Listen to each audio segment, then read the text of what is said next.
ఉపశాంతయే శాంతపావనమచింత్య వైభవం తం నరం వపుషి కుంజరం ముఖే మన్మహే కిమపి తుందిలం మహః శరణం కరవాణి శర్మదం తే చరణం వాణి చరాచరోపజీవ్యం కరుణామసృణైః కటాక్షపాతైః కురు మాం అంబ కృతార్థసార్థవాహం శారదా శారదాంభోజవదనా వదనాంబుజే సర్వదా సర్వదాస్మాకం సన్నిధిః సన్నిధిం క్రియాత్ విమలపటీ కమలకుటీ పుస్తకరుద్రాక్ష శస్తహస్తపుటీ కామాక్షి పక్ష్మలాక్షి కలిత విపంచీ విభాసి వైరించి వాగర్థావివ సంపృక్తౌ వాగర్థ ప్రతిపత్తయే జగతః పితరౌ వందే పార్వతీ పరమేశ్వరౌ గురవే సర్వలోకానాం విషజే భవరోగిణాం నిధయే సర్వవిద్యానాం దక్షిణామూర్తయే నమః నారాయణ సమారంభాం వ్యాసశంకరమధ్యమాం అస్మదాచార్యపర్యంతాం వందే గురుపరంపరాం నారాయణం నమస్కృత్య నరం చైవ నరోత్తమం దేవీం సరస్వతీం వ్యాసం తతో జయముదీరయేత్ యజ్ఞేశ అచ్యుత గోవింద మాధవ అనంత కేశవ కృష్ణ విష్ణో హృషీకేశ వాసుదేవ నమోస్తుతే శ్రీ వాసుదేవ నమోస్తుతే శివాయ గురవే నమః అందరూ అనండమ్మా శివాయ గురవే నమః శివాయ గురవే నమః శివాయ గురవే నమః శ్రీమాత్రే నమః శ్రీమాత్రే నమః శ్రీమాత్రే నమః శ్రీ విష్ణురూపాయ నమః శివాయ శ్రీ విష్ణురూపాయ నమః శివాయ శ్రీ విష్ణురూపాయ నమః శివాయ శ్రీరామ జయ రామ జయ జయ రామ శ్రీరామ జయ రామ జయ జయ రామ శ్రీరామ జయ రామ జయ జయ రామ. అందరూ నిన్న శ్రీరామనవమి ఉత్సవాలు ఉత్సాహంగా జరుపుకున్నాం. ఆ ఉత్సాహం అందరి కంఠంలో వినబడేటట్టు రామనామం అందాం. శ్రీరామ జయ రామ జయ జయ రామ శ్రీరామ జయ రామ జయ జయ రామ శ్రీరామ జయ రామ జయ జయ రామ శ్రీకృష్ణ శరణం మమ శ్రీకృష్ణ శరణం మమ శ్రీకృష్ణ శరణం మమ. నమో మహద్భ్యో ఋషిభ్యో గురుభ్యో నమః. భగవత్ స్వరూపమైన ఈ సభా సదస్సుకి సమనీయ నమస్సులు సమర్పణ చేసుకుంటూ పర్లాకిమిడి, రాణిపేట, కొత్తూరు, కాశీనగరు ఈ ప్రాంతములన్నీ కలిపి ఒకే ఊరని భావించవలసిందే అని ఎక్కడికి వచ్చినా పర్లాకిమిడికి వచ్చానని భావిస్తాం. పర్లాకిమిడి నా స్వగ్రామం అనేకంటే స్వపట్టణం. ఇక్కడే బాల్యం గడిచి చదువుకొని కళాశాల చదువు కూడా పూర్తి చేసుకుని ఆ తర్వాత బయట ప్రపంచంలోకి వెళ్ళిన తర్వాత 25 ఏళ్ల తర్వాత మళ్ళీ వచ్చి కొన్నాళ్ళ క్రితం ప్రవచనం చేసుకున్నాం. ఆ ప్రవచనాలు చేసి మళ్ళీ చాలా కాలమైంది. మళ్ళీ ఇన్నాళ్ళకి ఇక్కడికి వచ్చి మాట్లాడే మంచి అవకాశం భగవంతుడు కల్పించాడు.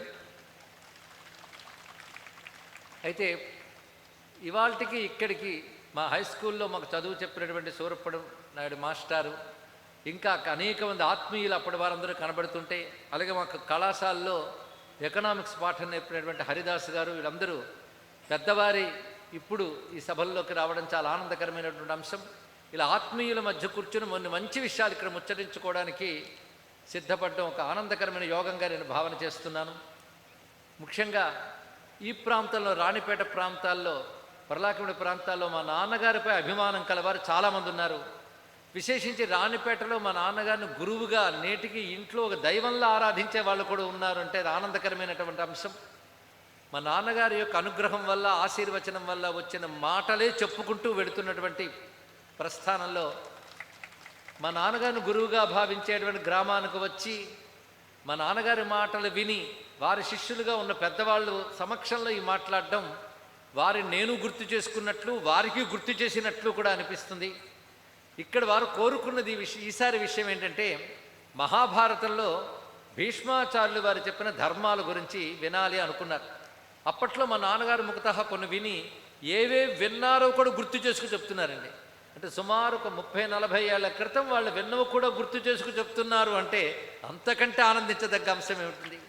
ఇవాళ వింటే రేపు మర్చిపోతుంటారు ధర్మ విషయాలు, భగవద్ విషయాలు. అలాంటి దశాబ్దాలు గడిచిపోతున్న హృదయంలో వాటిని దాచుకుని వాటి ప్రకారం జీవిస్తూ ఉన్నారంటే ఇదే ఏ వక్తైనా కోరుకునేది. ఆ మాటలు గుర్తుపెట్టుకుని జీవితంలో పాటించాలని. అలాంటి వాళ్ళు ఇక్కడ ఉంటూ ఉండగా ఇక్కడ మాట్లాడడం మంచి అవకాశం. అయితే ఇప్పుడు చెప్తున్నది భీష్ముడు చెప్తున్నప్పుడు మంచి మాటలు. భీష్మాచార్యులు ఎవరో నేను పరిచయం చేయనక్కర్లేదు, మీ అందరికీ తెలిసినదే. మహాభారతంలో మహానుభావుడైన మొత్తం కురువంశానికి పితామహుడైనటువంటి వాడు భీష్మ పితామహుడినే అంటారు. రెండవది భీష్మ ఆచార్య అని కూడా అంటారు ఆయన్ని. మహాభారతం అంటే సామాన్యమైన గ్రంథం కాదు. మొత్తం భారతీయుల అదృష్టం ఏంటంటే జ్ఞానాన్నిచ్చే గ్రంథరాశి భారతీయులకు ఉన్నంతగా ప్రపంచంలో ఇంకెవ్వరికీ లేదండి. అది గర్వించదగ్గ అంశం.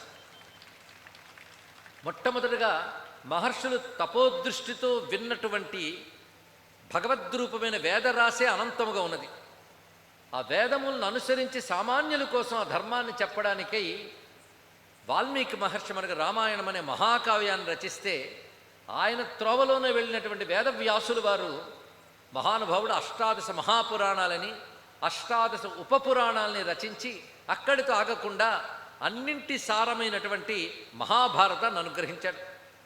ఈ మహాభారతం గురించి ఆయన ఒక మాట చెప్తాడు, యది హాస్తి తదన్యత్ర ఎన్నే హాస్తి నతత్వచిత్ అన్నాడు. ఇక్కడున్నదే ఎక్కడైనా ఉంది, ఇక్కడ లేనిది ఎక్కడా లేదని ఛాలెంజ్ చేశారండి మహానుభావుడు ఆ రోజుల్లోని వ్యాసుడు. అందుకే మహాభారతంలో అన్నీ దొరుకుతాయి. ప్రపంచంలో ఎవడికి ఏది కావాలన్నా ఇవ్వగలిగే గొప్ప గ్రంథం మహాభారతం. అందుకు ఒక పాశ్చాత్యుడు అంటాడు, ఎన్నో గ్రంథాలు ఉన్నాయి, ఏదో ఒక్క పుస్తకం ఎంచుకోని నన్ను ఎవరైనా చెప్తే మహాభారతాన్ని ఎంచుకుంటాను అని ఒక పాశ్చాత్యుడు భారతం చదివి చెప్పాడండి. అటువంటిది మహాభారతం. ఒక్క మహాభారతం బాగా అర్థం చేసుకుంటే వాడు సర్వజ్ఞుడైపోతాడు. అన్నీ ఉన్నాయి మహాభారతంలో. వేదాల్లో, ధర్మశాస్త్రాల్లో, రాజనీతి శాస్త్రంలో అన్నిట్లో ఉన్న విషయాలన్నీ మహాభారతంలో ఉంటాయి. ధర్మానికి, అర్థానికి, కామానికి, మోక్షానికి 4 పురుషార్థాలకి కావలసిందంతా మహాభారతంలో ఉంటుంది అని వ్యాసుడే స్వయంగా మొదట ఆది పర్వంలోనే తెలియజేశాడు. ధర్మేచ అర్థేచ కామేచ మోక్షేచ భరతర్షభ యది హాస్తి తదన్యత్ర ఎన్నే హాస్తి నతత్వచిత్. ధర్మ, అర్థ, కామ, మోక్ష విషయాల్లో సమస్తము మహాభారతంలో ఉన్నది. అందుకే ఆదిశంకర భగవత్పాదులు వారు అంటారు, నమోస్తుతే వ్యాస విశాల బుద్ధి. విశాల బుద్ధి కలిగిన వ్యాస భగవానుడా నీకు నమస్కారము. మహాభారతం అనే దీపంతో ప్రపంచంలో అజ్ఞాన అంధకారాన్ని పటాపంచలు చేసిన మహానుభావుడు నువ్వు. జ్ఞానప్రదీపం కురుతే నమోస్తు అని నమస్కారం చేసుకున్నారు. ఆయన మార్గంలోనే తర్వాత వచ్చిన అనేక మంది ఆచార్యులు, ఆదిశంకర భగవత్పాదులు వంటి అనేక మంది ఆచార్యులు, గొప్ప గొప్ప ప్రవక్తలు అందరూ వ్యాసుడు చెప్పిన జ్ఞానాన్ని మనకు అందిస్తూ వచ్చారు. వ్యాసుడు అటు వేదాల్లో, పురాణాల్లో ఉన్న వాటన్నిటినీ మహాభారతంలో చెప్పాడు కనుక మహాభారతానికి మరొక పేరున్నది, మీ అందరికీ తెలిసే ఉంటుంది, పంచమ వేదం అని పేరు. అంతేకాదు ఈ దేశంలో పుట్టిన మనకి రామాయణం అంటే ఏమిటో, భారతం అంటే ఏమిటో తెలిసి తీరాలండి. అప్పుడే భారతీయులం అవుతాం. అందుకే వ్యాసుడు ఒక మాట అంటాడు, అభారతుడుగా బ్రతకరాదన్నాడు. అభారతుడు అంటే అర్థం భారతం తెలియకుండా బ్రతకూడదు అని అర్థం. భారతం తెలిసి బ్రతకాలి. కానీ ఎవరైనా మీకు భారతం తెలుసా అని అడిగితే తెలుసు అంటేనే గర్వించాలండి, తెలియదంటే సిగ్గుపడాలి మనం. అలాంటిది మహాభారతం ఎంతో లోతైనది. కొన్ని సినిమాల వల్ల, పిట్టకథల వల్ల, హరికథల వల్ల కొంతమేరకు మనకు తెలుసు, ఏదో కొంత పరిచయం. కానీ ఇప్పుడు మనం చెప్పబోతున్న అంశము చాలా లోతైనటువంటి అంశాన్ని ఎంచుకున్నాం. ఇప్పుడు దానికి 5 రోజులు నిదానికి సరిపోదు. ఇప్పుడు భీష్ముడు చెప్పిన ఈ విషయం మీదే ఒకసారి ప్రవచనం చేయదలుచుకుంటే 18 రోజులు చెప్పడం జరిగింది. దాన్ని మనం 5 రోజులు సారంగా తెలుసుకునే ప్రయత్నం చేద్దాం. శ్రద్ధాభక్తులతో వినండి. అయితే మీకు నాకు అలవాటు తక్కువేమో కానీ పరిచయం ఎక్కువే కదా. చాలామంది దూర దర్శనాల ద్వారా సమీప దర్శనం చేస్తున్న వాళ్ళు చాలామంది ఉన్నారు ఇక్కడ. ఒక విన్నపం ఏంటంటే వినేటప్పుడు కొన్ని నియమాలు పాటిద్దాం. ఇది పవిత్రమైన విషయం. ఈ గ్రంథం భగవద్ విషయం కనుక శ్రద్ధాభక్తులతో విందాం. కాలికి చెప్పులు వేసుకున్న వారు ఎక్కడికక్కడ చెప్పులు తీసి కూర్చోండి. ఎక్కడో విడిచిపెట్టి రావద్దు, కానీ ఉన్న చోట చెప్పులు తీసి కూర్చోండి. సెల్ ఫోన్లు ఉంటే ప్రవచనం అయ్యే వరకు దాన్ని మూసి ఉంచండి అంతే. అప్పుడు మీరు శ్రద్ధగా వినగలరు.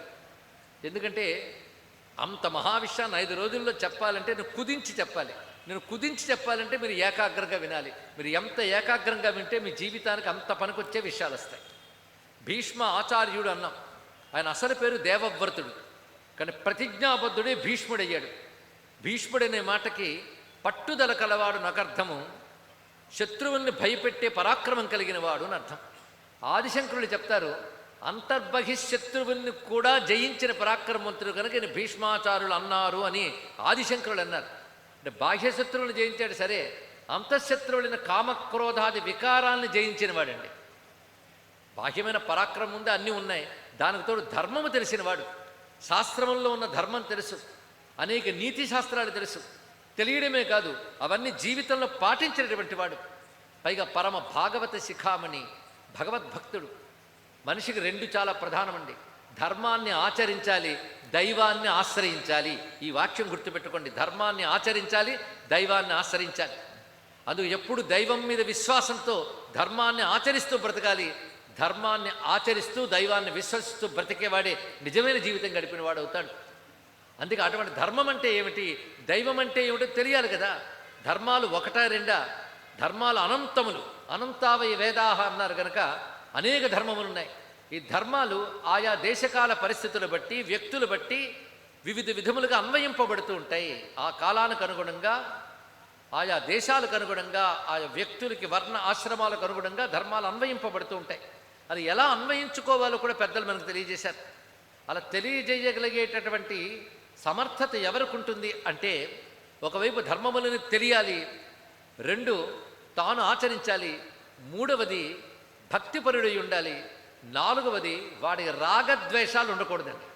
రాగద్వేషాలు అంటే కొందరి మీద ప్రేమ, కొందరి మీద ద్వేషం ఉండకూడదు. అతనికి ధర్మం మీద ప్రేమ ఉండాలి, వ్యక్తులు క్షేమం కోరుకోవాలంతే. వ్యక్తి ఇప్పుడు క్షేమంగా ఉండే ధర్మం వల్లే. అందుకే ఒకరి మీద మనకు ప్రేమ ఉందనుకోండి, వాడు అధర్మం చేసినా సమర్థిస్తాం. ఒకడి మీద ద్వేషం ఉందనుకోండి, వాడు ధర్మం చేసినా అధర్మం అంటాం. అందుకే ధర్మం చెప్పేవాడికి రాగద్వేషాలు ఉండకూడదు. అప్పుడు ఉన్నది ఉన్నట్టు చెప్తాడు. అలా చెప్పగలిగే పవిత్రమైన అంతఃకరణ ఉండాలి. కనుక మొదటి నుంచి మనం లెక్క కట్టితే ధర్మాలు తెలిసిన వాడి ఉండాలి, ధర్మాలు పాటించిన వాడి ఉండాలి, దైవమునందు భక్తి కలవాడి ఉండాలి. వీడు నావాడు, వీడు పైవాడు అనే రాగద్వేషాలు ఉండకూడదు, సమబుద్ధి కలిగి ఉండాలి. ఈ 4 లక్షణాలు ఉన్నవాడే ధర్మం చెప్పడానికి అర్హుడవుతాడు. అలాంటి అర్హత కలిగిన వాళ్ళల్లో భీష్మాచార్యుడే ప్రధానమైన వాడిని శ్రీకృష్ణ పరమాత్మ నిర్ణయించారు. నీకు చెప్పడానికి ఏమున్నది? అలాంటి భీష్ముడు చెప్పే విషయాలు మనం వినబోతున్నామంటే, అందులో శ్రీరామనవమి నాడు రామచంద్రమూర్తిని పూజ చేసుకుని ఆ మరురోజు రామానుగ్రహంతో మనం అందరూ ఇక్కడ కూర్చుని, రామో విగ్రహవాన్ ధర్మ అన్నారు కదా, ధర్మస్వరూపుడు రాముడు. అందుకు ధర్మం గురించి చెప్తే రాముడు సంతోషిస్తాడు. రాముడు ఎవరో? కృష్ణుడు, ఆయనేగా. అందుకు కృష్ణ పరమాత్మ సంతోషిస్తాడు. ఇప్పుడు ఆ ఘట్టంలోకి ప్రవేశిస్తున్నాం మనం. మహాభారతంలో కురుక్షేత్ర యుద్ధం పూర్తయింది. అప్పటికి ఎంత కథండి, ఎంతో జరిగిపోయింది. కురుక్షేత్ర యుద్ధం పూర్తయింది. విజయం ఎవరికి వచ్చింది చెప్పండి? ఇంతమందినా విజయం ఎవరికి వచ్చిందమ్మా? పాండవులకు విజయం వచ్చింది. ఎందువల్ల వచ్చింది? అది అక్కడ ఒక మాట చెప్తాడు సంజయుడు మొదలైన వారు. యతో ధర్మస్తత కృష్ణ యత కృష్ణస్తతో జయ అని గొప్ప మాట అన్నాడు. మన సాధారణంగా యతో ధర్మస్తతో జయ అంటాం, ఎక్కడ ధర్మం ఉంటే అక్కడ జయం వస్తుంది. కానీ భారతం ఏమిటంటుందంటే యతో ధర్మస్తత కృష్ణ, ఎక్కడ ధర్మం ఉంటుందో అక్కడ కృష్ణుడు ఉంటాడు, ఎక్కడ కృష్ణుడు ఉంటాడో అక్కడ విజయం ఉంటుంది. కృష్ణుడు అంటే ఎవరు? దైవం. కానీ ధర్మం ఆచరిస్తే దైవం నీ చెంత ఉంటాడు, దైవం ఉంటే విజయం నీకే వస్తుంది. అయితే యుద్ధం చేయడానికి సంఖ్యాబలం కాదు, ధర్మబలం ఉండాలి. ఇది బాగా తెలుసుకోవాలి. ఎందుకంటే శత్రువుడైనటువంటి ధార్తరాష్ట్రులు అంటే దుర్యోధనుడు మొదలైన వారు 100 మంది సోదరులు. ఇక్కడ ఎంతమంది అండి? ఎంతమంది? ఇటువైపు 5. అక్కడ 11 అక్షౌహిణుల సేన వాళ్ళ వైపు ఉంది, దుర్యోధనుడి వైపు. మొత్తం 7 అక్షౌహిణుల సేన మాత్రమే ఉంది పాండవుల వైపు. విజయం ఎవరికి వచ్చింది చెప్పండి? సంఖ్యాబలం 100 మంది ఉన్నా 5కే విజయం వచ్చింది. అక్కడ 11 అక్షౌహిణులున్నా 7 అక్షౌహిణులు ఉన్న వరకు విజయం వచ్చింది. కనుక సంఖ్య ప్రధానం కాదు, ధర్మం ప్రధానం. అది తెలుసుకోండి. ఇక్కడ ధర్మానికి బలం ఎక్కువ, అదే చూపిస్తున్నారు ఇక్కడ. ధర్మరాజు ఉన్నాడే, అది మాయాద్యూతం అని తెలిసినప్పటికీ కూడా పందెంలో మాటకు కట్టుబడి ఆయన అరణ్యవాసానికి వెళ్ళాడు. చేతకాక కాదు. ఆ మాటకు వస్తే భీముడు గదాదండానికి, అర్జునుడి యొక్క ధనుర్విద్యకి అక్కడికక్కడే సభలోనే దుర్యోధనాదుల పని పూర్తయ్యేది. కానీ ధర్మరాజు మాటకు కట్టుబడ్డాడని చెప్పి ధర్మరాజు మాటకు కట్టుబడి తమ్ముళ్ళందరూ అన్నతో పాటు ద్రౌపదితో పాటు అరణ్యవాసానికి వెళ్ళారు. మాటకు కట్టుబడి, ఆ మాటకు కట్టుబడే అజ్ఞాతవాసం కూడా చేశారు. మొత్తం ఏ నియమానికి కట్టుబడి 12 ఏళ్ళు వనవాసం, ఒక 7 అజ్ఞాతవాసం అని ఏ నియమం ఉందో ఆ నియమాన్ని ఖచ్చితంగా పాటించి వచ్చిన తర్వాత మా రాజ్యం మాకు ఇవ్వాలి కనుక ఇవ్వు అని రాయబారం పంపారు. కానీ ఆశపోతు అయినటువంటి దుర్యోధనుడు కర్ణుడు మొదలైన దుష్టుల బలాన్ని నమ్ముకుని మాటని దాటాడు. మాట దాటి ఇచ్చేది లేదన్నాడు. ఇవ్వకపోతే సంగ్రామమే అన్నారు. సంగ్రామం జరిగింది. స్పష్టంగా కనబడుతూనే ఉన్నది. మాట మీద నిలబడ్డవారు పాండవులు, మాటని దాటినటువంటి అధర్మపరుడు దుర్యోధనుడు. అప్పుడు కృష్ణ పరమాత్మ ధర్మం వైపే నిలబడ్డాడు. అరణ్యవాసంలో ధర్మరాజుతో ద్రౌపదీదేవి ఒక మాట అంటుందండి, ప్రతివారు గుర్తుపెట్టుకోవాల్సిన గొప్ప మాట. ఏమంటుందంటే, నువ్వు ధర్మం ధర్మం ధర్మం అని నువ్వు అంటున్నావు, ధర్మం నీకేమిచ్చింది? అడవులు పాలు చేసింది. అధర్మం రారాజై సింహాసనం మీద కూర్చుంది. ఏమిచ్చింది అయ్యా నీకు ధర్మం అంటే? ధర్మరాజు తొణకకుండా బెనకకుండా ఎంత చక్కగా చెప్తున్నాడంటే, ధర్మం ఏదో ఇస్తుందని నేను ధర్మం చెయ్యలేదు. ధర్మం ఆచరించడం నా స్వభావం. ధర్మం నేను సహజంగా ఆచరిస్తాను. మహాత్ములు సత్యం పలకడం, న్యాయంలో ఉండడం ఎవరు చెప్తారని చేయరు, సహజంగా చేస్తారు. మహాత్ముల ధర్మం సహజ ధర్మం. అంతేకాదు, ధర్మం చేసేటప్పుడు నాకు కృష్ణుడే గుర్తుంటాడు, లోకం గుర్తుండదు.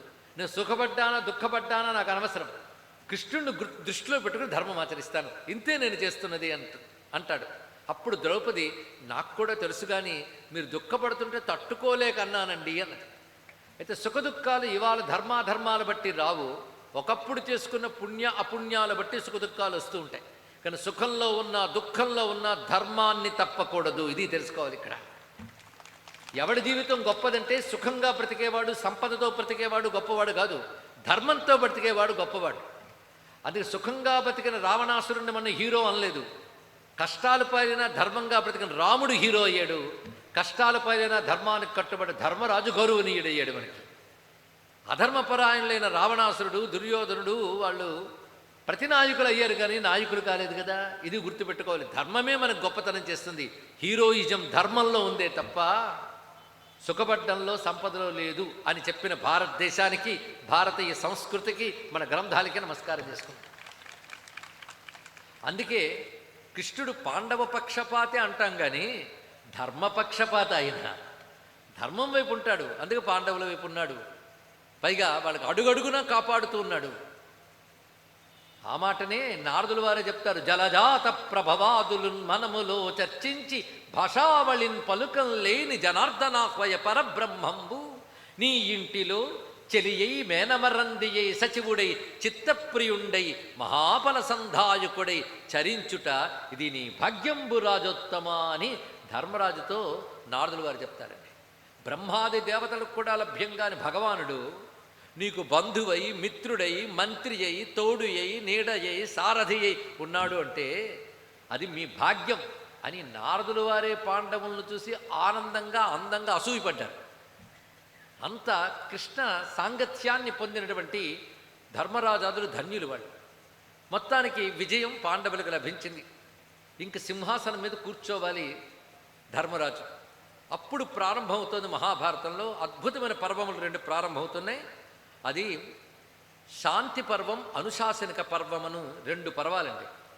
ఈ 2 పర్వాల్లోనూ భీష్ముల వారి గురించే మొత్తం ఉంది. భీష్ముడు చెప్పిన మాటలు మాత్రమే ఉంటాయి. మొత్తం మహాభారతం వేదాల సారమైతే ఈ 2 పర్వాలు మహాభారతానికి సారం. ఒక్క మాటలో చెప్పాలంటే హిందూ మతం అంటే ఏమిటో మీరు పూర్ణంగా తెలుసుకోవాలి అంటే ఈ 2 పర్వాలు చాలు. అందుకే దీన్ని ఎన్సైక్లోపీడియా ఆఫ్ హిందూయిజం అంటారు ఇక్కడ. అంటే సనాతన ధర్మం యొక్క సర్వస్వము ఇందులో ఉన్నది. మరి అది ఎలా ప్రారంభమవుతుందో పరిశీలిద్దాం. ఇప్పుడు ధర్మరాజుని సింహాసనం మీద కూర్చోమని చెప్పారు పెద్దలు.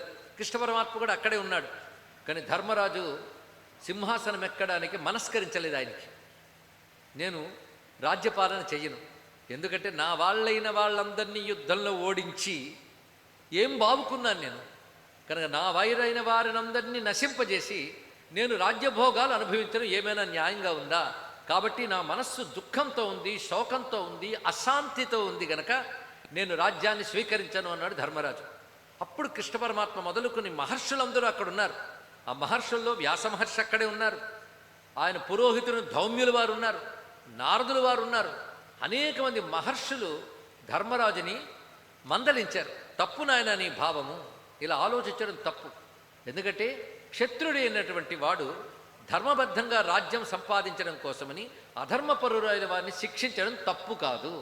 నీకు ధర్మబద్ధంగానే రాజ్యం సంక్రమించింది. ఎందుకంటే రాజుకి యుద్ధం స్వధర్మమే గనక ఆ స్వధర్మంలో నువ్వు సంపాదించావు. పైగా నువ్వు ఎవడి మీద ఆక్రమించి అన్యాయంగా వాడు రాజ్యం స్వీకరించలేదు. నీదైనటువంటి రాజ్యాన్ని వాళ్ళు హక్కుభుక్తంగా అనుభవిస్తూ ఉంటే నువ్వు ధర్మంగా దాన్ని తీసుకురావడానికి ముందు మంచి మాటలే ఇచ్చావు, దౌత్యం నడిపావు. కానీ వాళ్ళు వెనక యుద్ధానికి సిద్ధమయ్యారు. యుద్ధంలో వాళ్ళను ఓడించి ధర్మబద్ధంగా రాజ్యం సంపాదించావు గనక నువ్వు పాలించాలి అని చెప్పారు. అయినప్పటికీ మనస్కరించలేదు. అప్పుడు కృష్ణ పరమాత్మ మాట్లాడాడు. ఎప్పుడైనా సరే ఎవరు మాట్లాడినా కృష్ణుడు మాట్లాడితే అది ఆఖరి మాట, ఆ తర్వాత మరెవడు మాట్లాడడానికి లేదు.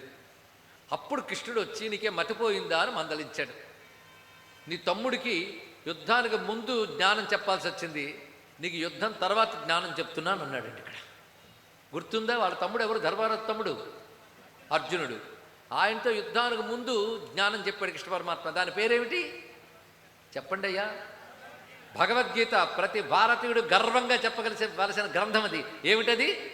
భగవద్గీత. అది చెప్పాడు కృష్ణ పరమాత్మ. ఇప్పుడు ఆ కృష్ణ పరమాత్మ ధర్మరాజుతో చెప్తున్నాడు, నాయనా మీ తమ్ముడు కంటే నువ్వు బాగా చదువుకున్నావు. ఎన్ని చదువుకున్నా ఎన్ని ధర్మాలు తెలిసినా మీ తమ్ముడికి ఏం తక్కువ తెలిసా? అతనికి చాలా తెలుసు. పైగా మీ అందరికీ ధర్మాలు తెలియడమే కాదు, ధర్మాలతో బతుకుతున్నారు. మీరు ధర్మాలనే ఆలోచిస్తారు, ధర్మాలనే ఆచరిస్తారు. మంచి మాట చూడండి. ధర్మాలనే ఆలోచించాలి, ధర్మాలనే ఆచరించాలి. అటువంటి వాడే భగవంతుడికి ప్రీతిపాత్రుడవుతాడు. వాడి జన్మ సార్థకము. మిగిలిన వారి జన్మలన్నీ వ్యర్థమే. వాడి ఆలోచనలో ధర్మం ఉండాలి, వాడి ఆచరణలో ధర్మం ఉండాలి. మీ పాండవులంతా అంతే, అర్జునుడు కూడా అంతే. కానీ ఎన్ని తెలిసినప్పటికీ దుఃఖం వచ్చినా కోపం వచ్చినా మీ ఉద్రేకాలు అంటారు. వాటిని 3 ఉద్రేకాలు ఉంటాయండి. దుఃఖోద్రేకం ఒకటి, కోపోద్రేకం ఒకటి, కామోద్రేకం ఒకటి. 3 ఉద్రేకాలు వస్తాయి. ఆ ఉద్వేగాలతో తెలిసిన జ్ఞానం కూడా మరుగుపడిపోతుంటుంది. అలాంటి పరిస్థితి ఏర్పడుతుంది. అందుకే ఎదురుగా తాతల్ని తండ్రుల్ని అందరినీ చూసిన తర్వాత దుఃఖం కలిగి ఆనాడు అర్జునుడి యొక్క వివేకం మరుగుపడిపోయింది. అప్పుడు నేను బోధ చేసి అవివేకాన్ని తొలగించాను. ఇప్పుడు నీకు ఇప్పుడు వచ్చింది. పెద్దవాడివి కదా, అప్పుడు రాలేదు, నీకు ఇప్పుడు వచ్చింది. నీకు తొలగిస్తున్నాను, విను. నువ్వు భోగం కోసం రాజ్యం ఏలడం కాదు. నాకు రాజ్యభోగాలు వద్దు అన్నావే, భోగం కోసం రాజ్యం కాదయ్యా, ధర్మ పాలన కోసం రాజ్యం స్వీకరించు. ఎందుకంటే రాజు జీవితం భోగం కోసం కాదు, ధర్మపాలన కోసం. నీకు నిజంగా భోగాలు అక్కర్లేదు అనుకుంటే భోగాలు విడిచిపెట్టు, పాలన చెయ్యు. పాలన చేయవలసిన బాధ్యత ఉంది. రాజుకి ధర్మపాలనే యజ్ఞం, అదే తపస్సు, అదే యోగం. అది విడిచిపెట్టరాదు సుమా. స్వధర్మత్యాగం చెయ్యకు అని చక్కగా బోధించాడు కృష్ణ పరమాత్మ. ఆయన చెప్పిన వెంటనే యుధిష్ఠిరుడు, ఈ పేరు ఎవరిది? ధర్మరాజుకి అసలు పేరు యుధిష్ఠిరుడు అండి. వాళ్ళ అమ్మ వాళ్ళు పెట్టుకున్న పేరు యుధిష్ఠిరుడు. ఆయన పేరు ఆయనే మర్చిపోయేటంతగా ధర్మరాజు అనే పేరు వ్యాపించిపోయింది. ఆయన ధర్మ స్వభావం చేత ఆ పేరు వచ్చింది. అసలు పేరు మాత్రం యుధిష్ఠిరుడు అని పెట్టారు. అలాంటి యుధిష్ఠిరుడితో కృష్ణ పరమాత్మ ఎప్పుడైతే చెప్పాడో సరైన శిరస్సు వంచి యుధిష్ఠిరుడు రాజ్యభారాన్ని స్వీకరించాడు. ఎవరెవరిని ఎక్కడ నియోగించాలో అక్కడ నియోగించాడు. మంత్రులుగా, సామంతులుగా, యువరాజులుగా, ఇలా ఎవరెవరిని ఎక్కడ పెట్టాలో అక్కడ పెట్టాడు. ముఖ్యమైన స్థానాలు పెద్దవారందరిని ఉంచాడు. అంతేకాదు దుర్యోధనుడి తండ్రి అయినటువంటి ధృతరాష్ట్రుని, గాంధారిని కూడా మాతృభావనతో, పితృభావనతో గౌరవించాడు. ఆ విషయాన్ని ధృతరాష్ట్రుడు గుర్తించాడు. అంత చక్కగా ఏ ద్వేషాలు లేకుండా చక్కగా రాజ్యస్థాపన చేసి అద్భుతమైన ధర్మపాలన అందిస్తున్నాడు ధర్మరాజు. ఆ పాలనలో చక్కని ధర్మం నడిచింది. అంతేకాదు శకకర్త మహానుభావుడు యుధిష్ఠిరుడు. చాలామందికి మన చరిత్ర తెలియాలి. యుధిష్ఠిర శకము ఉంది. ఇప్పుడు ఒక శకం నడుస్తాం తెలుసా మీకు? ఏం శకం? అది లోక వ్యవహారంలో. కానీ భారతీయులు చెప్పవలసిన శకం శాలివాహన శకము ఇప్పుడు నడుస్తున్నటువంటిది. శాలివాహన చక్రవర్తి ఆధారంగా శకం చెప్తున్నాం. మన తెలుగునాడు దక్షిణాపథంలో శాలివాహన శకం చెప్పరు. విక్రమార్క శకమును మరొకటి ఉంది, విక్రమాదిత్యుడిది. ఇప్పటికీ ఉత్తరాదిలో విక్రమార్క శకం చెప్తారండి. అది కూడా తెలుసుకోవాలి. మన ఏ శకము చెప్పట్లేదు సంకల్పాల్లో, వాళ్ళు విక్రమార్క శకం చెప్తారు. అంటే మనకంటూ చక్రవర్తులు ఉన్నారు, మనకంటూ ఒక రాజ్యం ఉంది, మనకంటూ ఒక నాగరికత ఉందని కూడా మర్చిపోయినంతగా పాశ్చాత్య నాగరికత మనకు అలవాటైపోయింది. వ్యవహారంలో మీరు క్యాలెండర్లో ఏదైనా వాడండి, కానీ మనం భారతీయులం. మన పరమార్థ జీవితంలో, మన ధార్మిక జీవితంలో, మన కుటుంబ జీవితాల్లో మాత్రము మన సంప్రదాయాల్నే మనం పాటిద్దాం. యుధిష్ఠిరుడి శకం కొన్నాళ్ళు ఉంది. మళ్ళీ విక్రమార్కుడి కాలం వచ్చే వరకు యుధిష్ఠిరుడి శకమే మనకు ఉన్నది. అంటే శకకర్త ఆయన, మర్చిపోవద్దు. ఆయన ఏలుబడిలో అఖండ భారతావని ఏలబడిందండి. ఆయన 36 ఏళ్ళు పాలన చేశాడు. ఆయన తర్వాత పరీక్షిత్ మహారాజు కూడా చాలా కాలం పాలన చేశాడు. ఆ తర్వాత జనమేజయ మహారాజు పాలన చేశాడు. మన భారతీయుల అసలు చరిత్ర అది. మొత్తానికి యుధిష్ఠిరుడు చక్రవర్తి అయ్యాడు. ధర్మబద్ధమైనటువంటి పరిస్థితిని ఏర్పరిచాడు. ఇదన్నీ ఏర్పడే వరకు కృష్ణ పరమాత్మ ద్వారకకు వెళ్లకుండా హస్తినానగరంలోనే ఉన్నారు. అంతేకాదు అప్పుడు భీష్మ పితామహుడు యుద్ధం అయిన తర్వాత కూడా శరతల్పగతుడై ఉన్నాడు. శరతల్పము అంటే అంపశయ్య. అంప అంటే అమ్ములు, శయ్య అంటే పరుపు, అమ్ములంటే బాణములు. బాణాలతో చెయ్యబడిన శయ్య మీద భీష్మాచార్యులు వారు ఉన్నారు ఆ సమయంలో. అప్పుడు ఇక్కడ పట్టాభిషేకం మొదలైనవన్నీ జరిగాయి. ధర్మరాజు ఒక పొద్దున్న వేళ కృష్ణ పరమాత్మ విడిది చేసినటువంటి గృహానికి వెళ్ళారు. బ్రాహ్మీ ముహూర్త సమయం అది. కృష్ణ పరమాత్మను దర్శించి కాస్త మనశ్శాంతిగా ఆయన సమీపంలో కూర్చుందామని వెళ్ళారు. వెళ్ళేటప్పటికీ కృష్ణ పరమాత్మ ధ్యానముద్రలో ఉన్నారండి. మొదటి నుంచే మీకు ధర్మాలు చెప్తూ ఉన్నాం, గుర్తుపెట్టుకోవాలి 5 రోజులు. అందరికీ పనికొచ్చే విషయాలు చెప్పండి అన్నారు మా చిరంజీవి గారు. అది చెప్పడానికి వచ్చే గనక పనికొచ్చే విషయాలంటే అర్థం ఏంటంటే మీకు గుర్తుపెట్టుకుంటే పనికొస్తాయి, మర్చిపోతే ఎలా అండి? గుర్తుపెట్టుకుంటారా? సరే, కృష్ణ పరమాత్మ చేస్తున్నది బ్రాహ్మీ ముహూర్తంలో లేచి ధ్యానంలో ఉన్నాడు. ఇది ప్రతి వాళ్ళు గుర్తుపెట్టుకోవాలి. సూర్యోదయాత్ పూర్వం నిద్ర లేవడమే భారతీయ సంస్కృతిలో ప్రధానమైన అంశం. ఆ సమయంలో పరమాత్మ ధ్యానానికి మనస్సు చక్కగా అనుసంధానం అవుతుంది. ఆ కాలానుకున్న మహిమ అది. అందుకే ఆ సమయంలో ధ్యానం చేస్తున్నట్టు కృష్ణ పరమాత్మ. అప్పుడు ఆ సమయానికి వెళ్ళి ధర్మరాజు ఆయన సమీపంలో కూర్చున్నాడు. కానీ ధ్యానంలో కృష్ణుడు ఉన్నాడు కనుక భంగం చేయకుండా కాసేపు కూర్చున్నాడు. కొంతసేపటికి ప్రశాంతమైనటువంటి స్థితిలో ఉన్న కృష్ణుడు నేత్రములు తెరిచి దయతో చూశాడు ధర్మరాజుని. అప్పుడు ధర్మరాజు ఒక మాట అన్నారు, నువ్వు భగవంతుడివి, కానీ భూమి మీద దేవకీ నందనుడిగా అవతరించిన తర్వాత మానవులు ఎలా ఉండాలో అలా ఉండి చూపిస్తున్నావు నువ్వు. మేమందరం నేను భగవంతుడు అన్నా, నువ్వు మాత్రం ఉత్తమమైన మానవుడు ఎలా ఉండాలో అలాగే ఉంటూ అక్కర లేకపోయినా నువ్వు ధ్యానం చేస్తావు, సంధ్యావందనాలు చేస్తావు, పూజలు చేస్తావు, అన్నీ చేస్తావు మా కోసం. ఈ బ్రాహ్మీ ముహూర్తంలో నువ్వు ఎవరిని ధ్యానిస్తున్నావో నాకు కొంచెం చెప్తావా అని అడిగారు ధర్మరాజు. అప్పుడు కృష్ణ పరమాత్మ మందహాసం చేసి చెప్తున్నాడు, అక్కడ శరతల్పగతుడై అంటే అంపశయ్య మీద ఉన్న భీష్ముడు నన్ను ధ్యానిస్తున్నాడు, ఆయన్ని నేను ధ్యానిస్తున్నాను అన్నాడు కృష్ణుడు. దీని అర్థం ఏంటంటే మనం భగవంతుడిని తలంచుకుంటే భగవంతుడు మనల్ని తలుచుకుంటాడు. ఇది గుర్తుపెట్టుకోండి. పూజలు చేయండి, జపాలు చేయండి, ఎవరి పద్ధతుల్లో వాళ్ళు చేయండి. అన్నిటికంటే ముఖ్యం తలంచుకోవడం అండి. తలంచుకోవడం చాలా ముఖ్యం. పూజ చేయాలంటే చక్కగా స్నానం చేయాలి, వస్త్రధారణ బాగుండాలి, ఇవన్నీ అవసరం. జపం చేయాలంటే ఆసనం ఉండాలి, జపమాలు ఉండాలి, ఇవి అవసరమే. కానీ తలంచుకోవడమా? ఎవరైనా ఎక్కడైనా ఎప్పుడైనా ఏకాగ్రంగా తలంచుకుంటే చాలు భగవంతుడు మనల్ని తలంచుకుంటాడు. ఇంకేం కావాలి? ఇప్పుడు అంపశయ్య మీద ఉన్న భీష్ముడు నన్ను తలంచుకుంటున్నాడు, ఆయన్ని నేను తలంచుకుంటున్నాను. ఒక్కసారి ఆయన దగ్గరికి వెళదాం పదా అన్నాడు ధర్మరాజుతో. సంతోషించో ధర్మరాజు లేచాడు. అప్పుడు కృష్ణుడు ఒక మాట చెప్తున్నాడు. ఎందుకు నేను చెప్తున్నానంటే, భీష్ముడు సామాన్యుడు కాడు, ఆయన మూర్తీభవించిన ధర్మం ఒక మూర్తీభవిస్తే అదే భీష్మాచార్యులు వారు. ఆయన మహా తపస్శాలి, ఇంద్రియ నిగ్రహపరుడు, తండ్రికిచ్చిన మాటకి ఆజన్మ బ్రహ్మచర్యం పాటించినటువంటి వాడు, అస్ఖలిత బ్రహ్మచర్యుడు. అంటే పెళ్లి కానంత మాత్రాన బ్రహ్మచర్యం కాదండి, ఆ దీక్షాబద్ధుడై అస్ఖలిత బ్రహ్మచారిగా ఉన్నటువంటి మహాయోగి. దానికి తోడు పరమధార్మికుడు, నా భక్తుడు. అలాంటి అతడు కొంతకాలంలో అస్తమించబోతున్నాడు. పైగా ఆయన స్వేచ్ఛామరణం ఉన్నవాడు, ఇది తెలుసుకోవలసినది. అంటే ఎప్పుడు తోస్తే అప్పుడే మరణించవచ్చు. మరణించడం అంటే అర్థం చచ్చిపోవడం అంటే శరీరాన్ని విడిచిపెట్టి దివ్యలోకాలకు వెళ్ళిపోతాడు ఆయన. ఎప్పుడంటే అప్పుడే చేయవచ్చు. ఆయనకు వరం ఇచ్చాడు వాళ్ళ నాన్న శంతను చక్రవర్తి, వరం ఇచ్చాడు. మరణం వరంగా ఉంటే ఎవడైనా అంపశయ్య మీద కొన్నాళ్ళు ఉంటాడా అండి? ఏదో చావు మన చేతిలో ఉండదు కనుక అనారోగ్యం పాలైనా మంచం మీద మూలుగుతూ పడి ఉంటామే, కానీ అదే చావు మన చేతిలో ఉంటే ఇలా మూలిగే కంటే పోవడం బెటర్ అనుకోవడం మంచిది కదా. అంతేకాదు, శరీరం విడిచిపెడితే దివ్యలోకాల్లో, ఎందుకంటే అష్టవసువుల్లో ఒకడాయన తిరిగి వసువుగా మారిపోతాడు వెళ్ళిపోయి. కనుక శరీరం విడిచిపెడితే ఈ భూలోకం వదిలిపెట్టి దేవలోకంలో వసువుగా ఉండవచ్చు కదా. ఈ శరీరం కంటే ఆ శరీరం ఇంకా బాగుంటుంది. అటువంటప్పుడు అంపశయ్య మీద ఎందుకు ఉండడం అండి? ఆ యుద్ధంలోనే శరీరం విడిచిపెట్టి వెళ్ళిపోవచ్చు కదా వసువులోకి. అయినా వెళ్ళలేదు ఆయన. ఇది ఆలోచించవలసినది. అసలు ఒక సూది గుచ్చుకుంటూనే నిమిషం ఓర్వలేమే, అది తీసి మందు రాయాలి. అలాంటిది బాణములు ఒళ్ళో గుచ్చుకుంటూ ఉంటే దాని మీద పడుకుని ఉన్నాడే, ఎవరయ్యా అలా ఉండగలరు? ఆయన మహాయోగి. అందుకే శరీరానికి ఏ బాధ కలిగినా కూడా జీవుడికి బాధ లేకుండా ఉండేటట్లుగా యోగము చేత శరీరంతో ఉంటూ శరీరం బంధం లేకుండా ఉన్నాడు మహానుభావుడు. ఇది యోగులకు మాత్రమే సాధ్యము. అటువంటి మహాయోగీశ్వరుడు ఆయన. అలాంటి మహాత్ముడు చేతిలో స్వచ్ఛంద మరణం ఉండి కూడా లోకానికి ఉత్తరాయణ పుణ్యకాలం యొక్క మహిమ చెప్పడానికై ఆయన ఒక ముహూర్తం పెట్టుకున్నాడు. ఆ ముహూర్తానికి ఇక్కడి నుంచి 56 రోజులు ఉంది. ఇంకా ఆ 56 రోజులు ఆ అంపశయ్య మీద ఉంటాడు.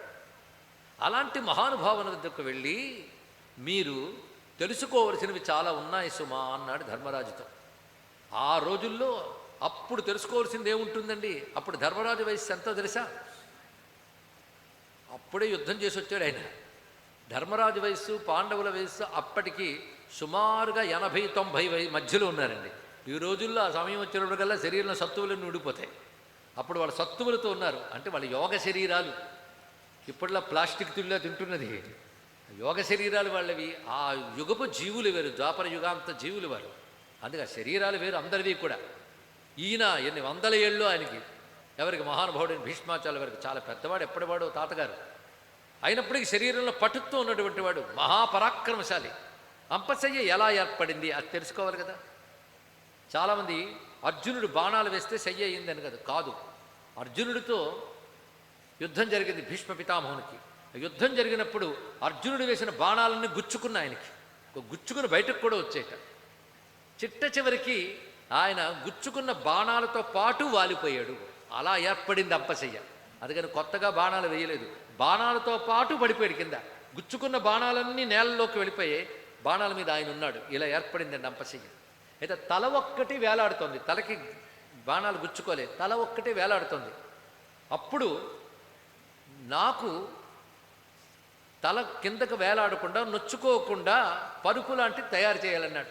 వెంట దుర్యోధనుడు వాళ్ళందరూ పరుపులు పట్టుకొచ్చారు. వీరుడికి ఈ విధంగా చెయ్యకూడదు అని భీష్ములు వారు చెప్పారు. వీరుడికి ఆ విధంగా పరుపు పెట్టరు. ఇలాంటి వీరుడికి పరుపు ఎలా వేయాలో ఒక్కడిగా తెలుసు, అతను పిలవండి అన్నారు. ఎవరాయన అంటే అర్జునుడు అని చెప్పారండి ఇక్కడ. అప్పుడు అర్జునుడు వచ్చి చాలా తెలివిగా బాణాలు కింద వేసి ఆ పైన ఉన్న మెత్తని భాగం, ఈకల భాగం ఆయన శిరస్సు కిందకు వచ్చేటట్టు చేశాడు, నొచ్చుకోకుండా. అలాగా ఏర్పాటు చేశాడు ఆయనకి దిండుని. అప్పుడు శభాష్ అన్నాడు భీష్ముడు అర్జునుడితో, గొప్ప పని చేసేవయ్యా, నువ్వు కూడా వీళ్ళల్లాగా పరుపులు తెచ్చుంటే నీ శపించేవాడిని సుమా అన్నాడు. వీరుడికి ఎలా చేయాలో నీకు తెలుసు, అందుకు నువ్వు ఆ పని చేసావన్నాడు. అప్పుడు దాహం అన్నాడు. దాహం అనగానే దుర్యోధనుడు మొదలైన వాళ్ళు కడవలతో నీళ్లు తీసుకురావడం మొదలుపెట్టాడు. మళ్ళీ చెప్పాడు, ఇలాంటి పరిస్థితుల్లో ఉన్న వీరుడికి ఈ బయట నుంచి నీళ్లు తెచ్చుని ఇవ్వడాదు, మరి ఏ నీళ్లు తేవాలి అది కూడా అర్జునుడిని అడగండి అన్నారు. అర్జునుడు చాకచక్యంగా సమర్థవంతంగా ఒక బాణాన్ని భూమిపై ప్రయోగించాడు. భూగర్భ జలం ఉవ్వెత్తున ఎగసి వచ్చింది. ఆ నీటిని తాగాడు భీష్ముడు. ఇది వీరుడు తాగవలసిన విధానం. ఇది ఇక్కడ శభాషను మళ్ళీ మెచ్చుకున్నాడు అర్జునుడిని. అక్కడ అలా ఉన్నాడు ఆయన. అలా బాధపడుతూ 56 రోజులు ఉండడం ఏంటంటే చిన్న విషయం, అది ఊహించుకుంటేనే మనకు ఆశ్చర్యంగా ఉంటుంది. ఆ మహానుభావుడు అక్కడ అలా ఉన్నాడు కనుక ఆయన దగ్గరికి మనం వెళ్ళాలి. అంతేగాని ఆయన మానాన్ని అక్కడ వదిలేసి మనం ఇక్కడ కూర్చుంటే ఎలాగా? ఆయన దగ్గరికి వెళదాం. ఆయన ద్వారా మంచి మాటలు నేర్చుకోవాలి. ఇది బాగా గుర్తుపెట్టుకోవాలి. ఎప్పుడైనా సరే యువతరం తన పైతరం వాళ్ళ నుంచి పొందవలసినది ఆస్తి పాస్తి మాత్రమే కాదు, పరంపరాగతమైన ధర్మము తర్వాత యువతరం తెలుసుకోవాలి. అది ఈ కథలో తగిన అంతర్యం. అది కృష్ణ పరమాత్మ చెప్తున్నాడు. పెద్దలకు అనుభవం ఉంటుంది, అనుభవంతో పాటు అనుష్ఠానం ఉంటుంది, అధ్యయనం ఉంటుంది. 3 ఉంటాయి. అధ్యయనం, అనుష్ఠానం, అనుభవం 3 ఉంటాయి పెద్దల వద్ద. అధ్యయనం అంటే శాస్త్రాలన్నీ చదువుకున్నారు, దాన్ని జీవితంలో పాటించారు. పాటించడాన్ని అనుష్ఠానం అంటారు. ఇక్కడ అధ్యయనం తర్వాత వచ్చేది అనుష్ఠానం. ఈ 2తో వచ్చేది అనుభవం. ఈ 3తో చెప్పేది సారవంతమైన మాట. అవి చెప్పగలిగిన వాడు భీష్ముడు. ఆ పెద్ద ఆయనే వెళ్ళిపోతే మీకెలాగా? సూర్యుడే అస్తమించిపోతే వెలుగు ఎక్కడ దొరుకుతుంది? భీష్ముడే పరమపదించితే జ్ఞానం ఎక్కడ లభిస్తుందయ్యా? అందుకు మీరందరూ కూడా భీష్మాచార్య వద్దకు వెళ్ళాలి. ఆయన ద్వారా ధర్మము జ్ఞానము తెలుసుకోవాలి.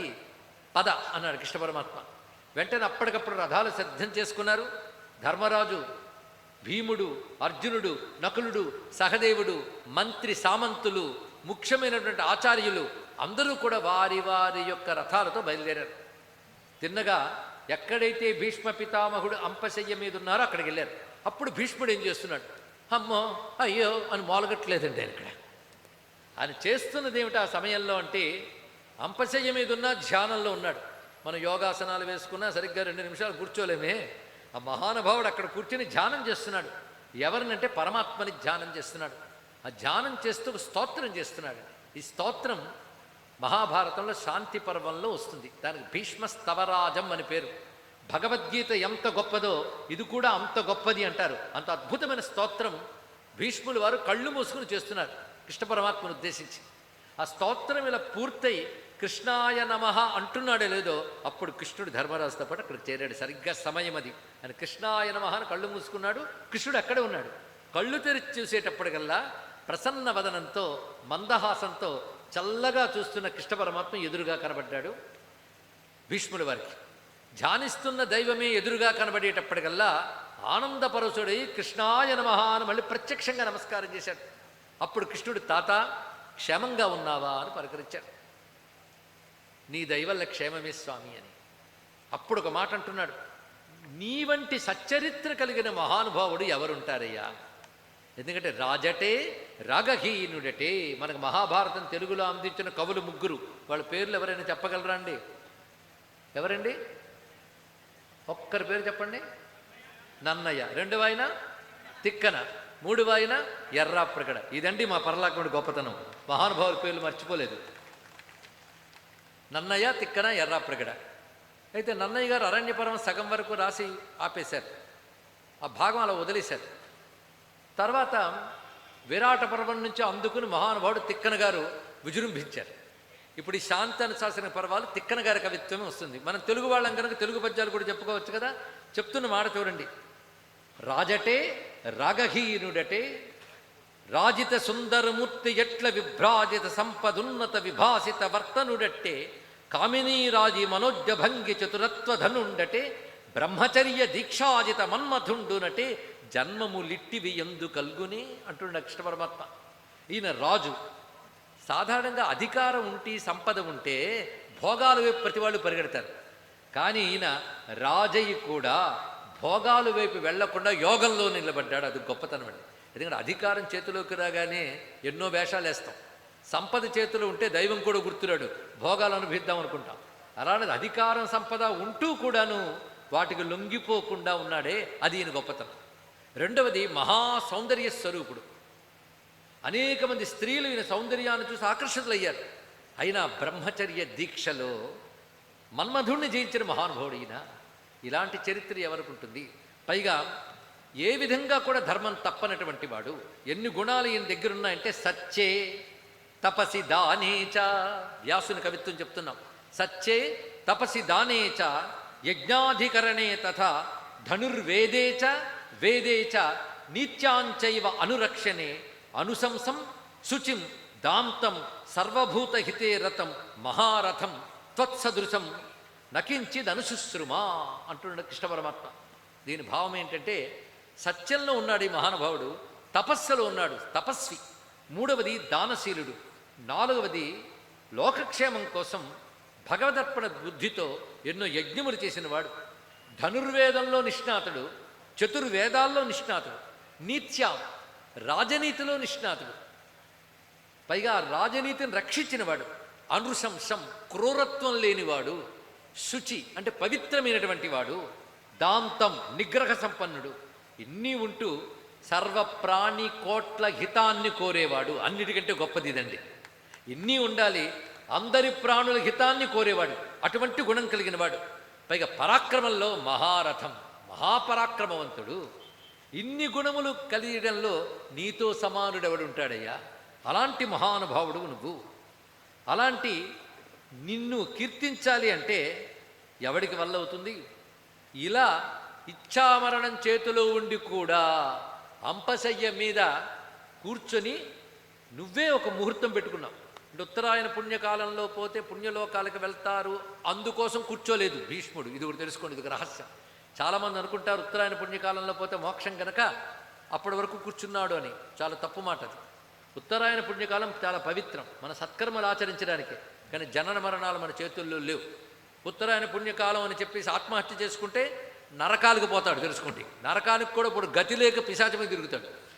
కనుక ఉత్తరాయణ పుణ్యకాలంలో పోతే మోక్షం, దక్షిణాయనంలో పోతే నరకం అని ఎక్కడ లేదు. ఎక్కడ లేదంటే మళ్ళీ ఉంది. రెండింటికి అర్థం ఏంటో ఇప్పుడు చెప్పుకుందాం. వాడు ఏ అయనంలో పోయినా, ఒకవేళ దక్షిణాయనంలో పోయినవాడు పుణ్యాత్ముడైతే ఉత్తరాయణ అభిమాన దేవత అతన్ని తీసుకువెళుతుంది ఉత్తమ లోకాలుగా. అది అర్థం ఇక్కడ. అదే పాపాత్ముడు ఉత్తరాయణ పుణ్యకాలంలో పోయినా వాడు నరకాలుగా తీసుకెళ్తారు, కానీ పుణ్యలోకాలకు తీసుకెళ్తారు. ఇది కూడా తెలుసుకోవాల్సిందే. మరి ఎందుకు ఇలా పెట్టుకున్నాడు ఈ మహానుభావుడు అంటే, ఆ కాలం యొక్క పవిత్రతని మన్నిస్తూ ప్రపంచానికి ఆ కాలం యొక్క గొప్పతనం చెప్పడానికి పెట్టుకున్నారని ఆదిశంకరులు భాష్యం రచించారండి, తెలుసుకోండి. అక్కడ సమాధానం దొరుకుతుంది మనకి. కాబట్టి మహానుభావుడు అలా కూర్చున్నాడు. ఎందుకు అలా కూర్చున్నాడు? ఎందుకేమిటి? అలా యోగం చేస్తున్నాడు, తపస్సు చేస్తున్నాడు, పరమాత్మ ఎందే నిష్ఠితుడై ఉన్నాడు. అలా ఇలాంటి వాడు ఇంకెవడైనా ఉంటాడా అని అందరి ముందు కృష్ణ పరమాత్మ ప్రశంసించాడు భీష్మాచార్యుల వారిని. ఆ తర్వాత ఒక మాట చెప్పాడు. ఇక్కడ ధర్మరాజు వచ్చాడయ్యా, నీ మనవడు. ఇదని ధర్మాలను తెలిసినా ధర్మం వినాలి, తెలుసుకోండి. మనకి ఏది తెలియకపోతే ధర్మాలు వింటాం, సరే. తెలిసినా ధర్మం వినాలట. ఎందుకంటే ఎన్ని ధర్మాలు తెలిసినా మన జీవితంలో ఎప్పటికప్పుడు గుర్తు చేసుకుంటూ పాటించాలా లేదా? తెలిసిన వాడికి కూడా గుర్తు చేసేవాడు కూడా ఉండాలండి. అని ఎంత తెలిసిన వాడికైనా ధర్మం గుర్తు చేయడానికి గురువు ఉండాలి. గురువు ఎందుకు అంటే ధర్మాన్ని ఉపదేశించడమే కాదు, సమయానికి తగ్గట్టు మన చేత పాపం చేయకుండా కాపాడాలి. మనకు తెలిసిన ధర్మాలనే గుర్తు చేయాలి, తెలియని ధర్మాలని చెప్పాలి, అది చెయ్యాలి. అయితే ధర్మరాజు ఎప్పుడూ తప్పు చేయడు, ఎప్పుడు ధర్మం తప్పడు. అయినప్పటికీ మహాత్ములు ధర్మం చెప్తుంటే వింటారు. మనకు తెలిసిన రామాయణమే, ఆయన ఎందుకు మఠం వేసుకుంటామంటే రామకథ గనక. తెలిసిన భాగవతమే ఎందుకు వింటామంటే కృష్ణ కథ గనక.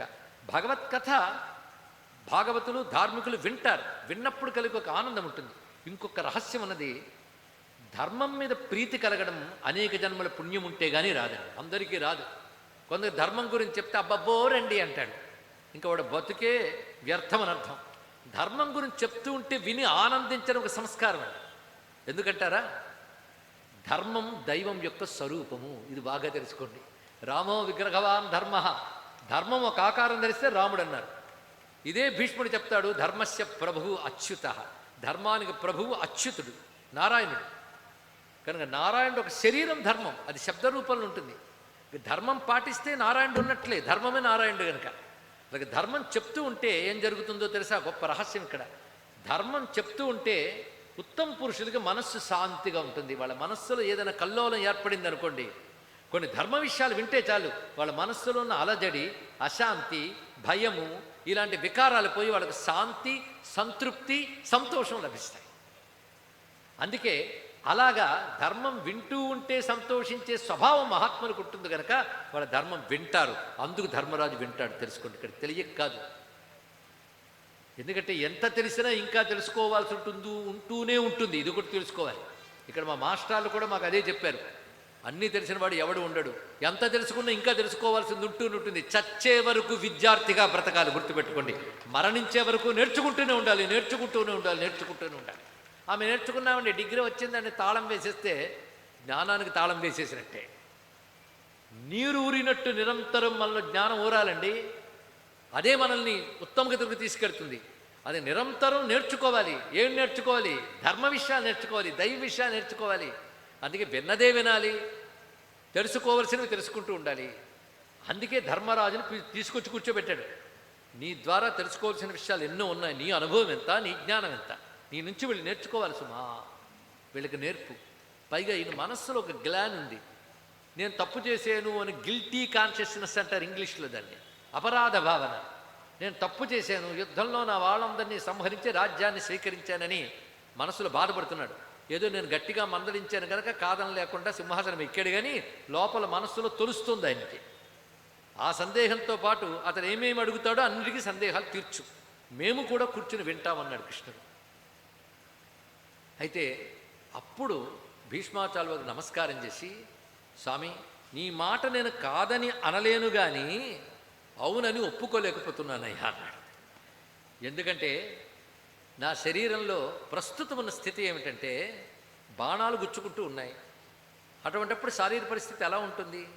అందుకే నాకు ఇప్పుడు చెప్పే ఓపిక లేదు మొట్టమొదట.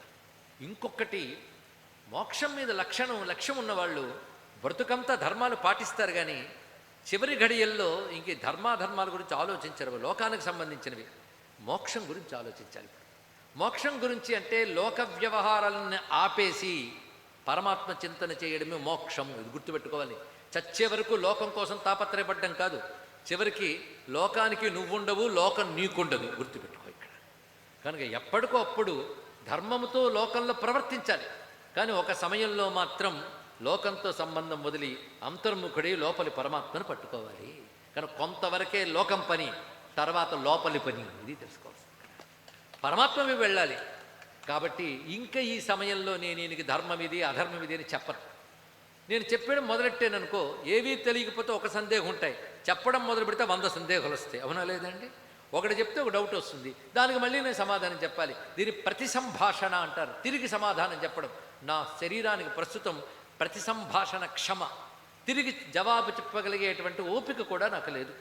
ఏదో నిన్ను చింతన చేసుకుంటూ ఇలా శరీరం చివరి వరకు ఉండి వెళ్ళిపోతే చాలు. నేను ముహూర్తం పెట్టుకున్నాను, నిన్ను చింతన చేస్తూ శరీరం త్యజిస్తాను ఆ ముహూర్తానికి, అప్పటి వరకు ఉండనీయవయ్యా అన్నాడు. వీల్లేదయ్యా, నువ్వు చెప్పాల్సిందే. రేపు మళ్ళీ నేను వస్తాను, అప్పుడు చెప్పు, నువ్వు చెప్పగలగలేదు. నీ శరీరంలో ఓపిక లేదు అంటున్నావుగా, ఓపిక వస్తే చెప్తావన్నమాట. రెండవది, శరీరం బాధగా ఉంటే అవతలవాడు ప్రశ్న వేసినా నాకు చెప్పగలిగే శక్తి ఉన్న గుర్తురావు ఆ సమయానికి. పైగా ధర్మం సరిగ్గా స్ఫురించదు మనస్సుకి, స్ఫురిస్తే కదా నేను చెప్పేది. అందుకే ఒంట్లో బాగాలేనప్పుడు ఇలాంటి స్థితిలో ధర్మస్ఫురణే రాదన్నాడు. సరే, అవన్నీ వస్తే చెప్పడానికి అభ్యంతరం లేదు కదా, రేపు మళ్ళీ మేము వస్తామని అని కృష్ణ పరమాత్మ అప్పుడు వెళ్ళిపోయారు.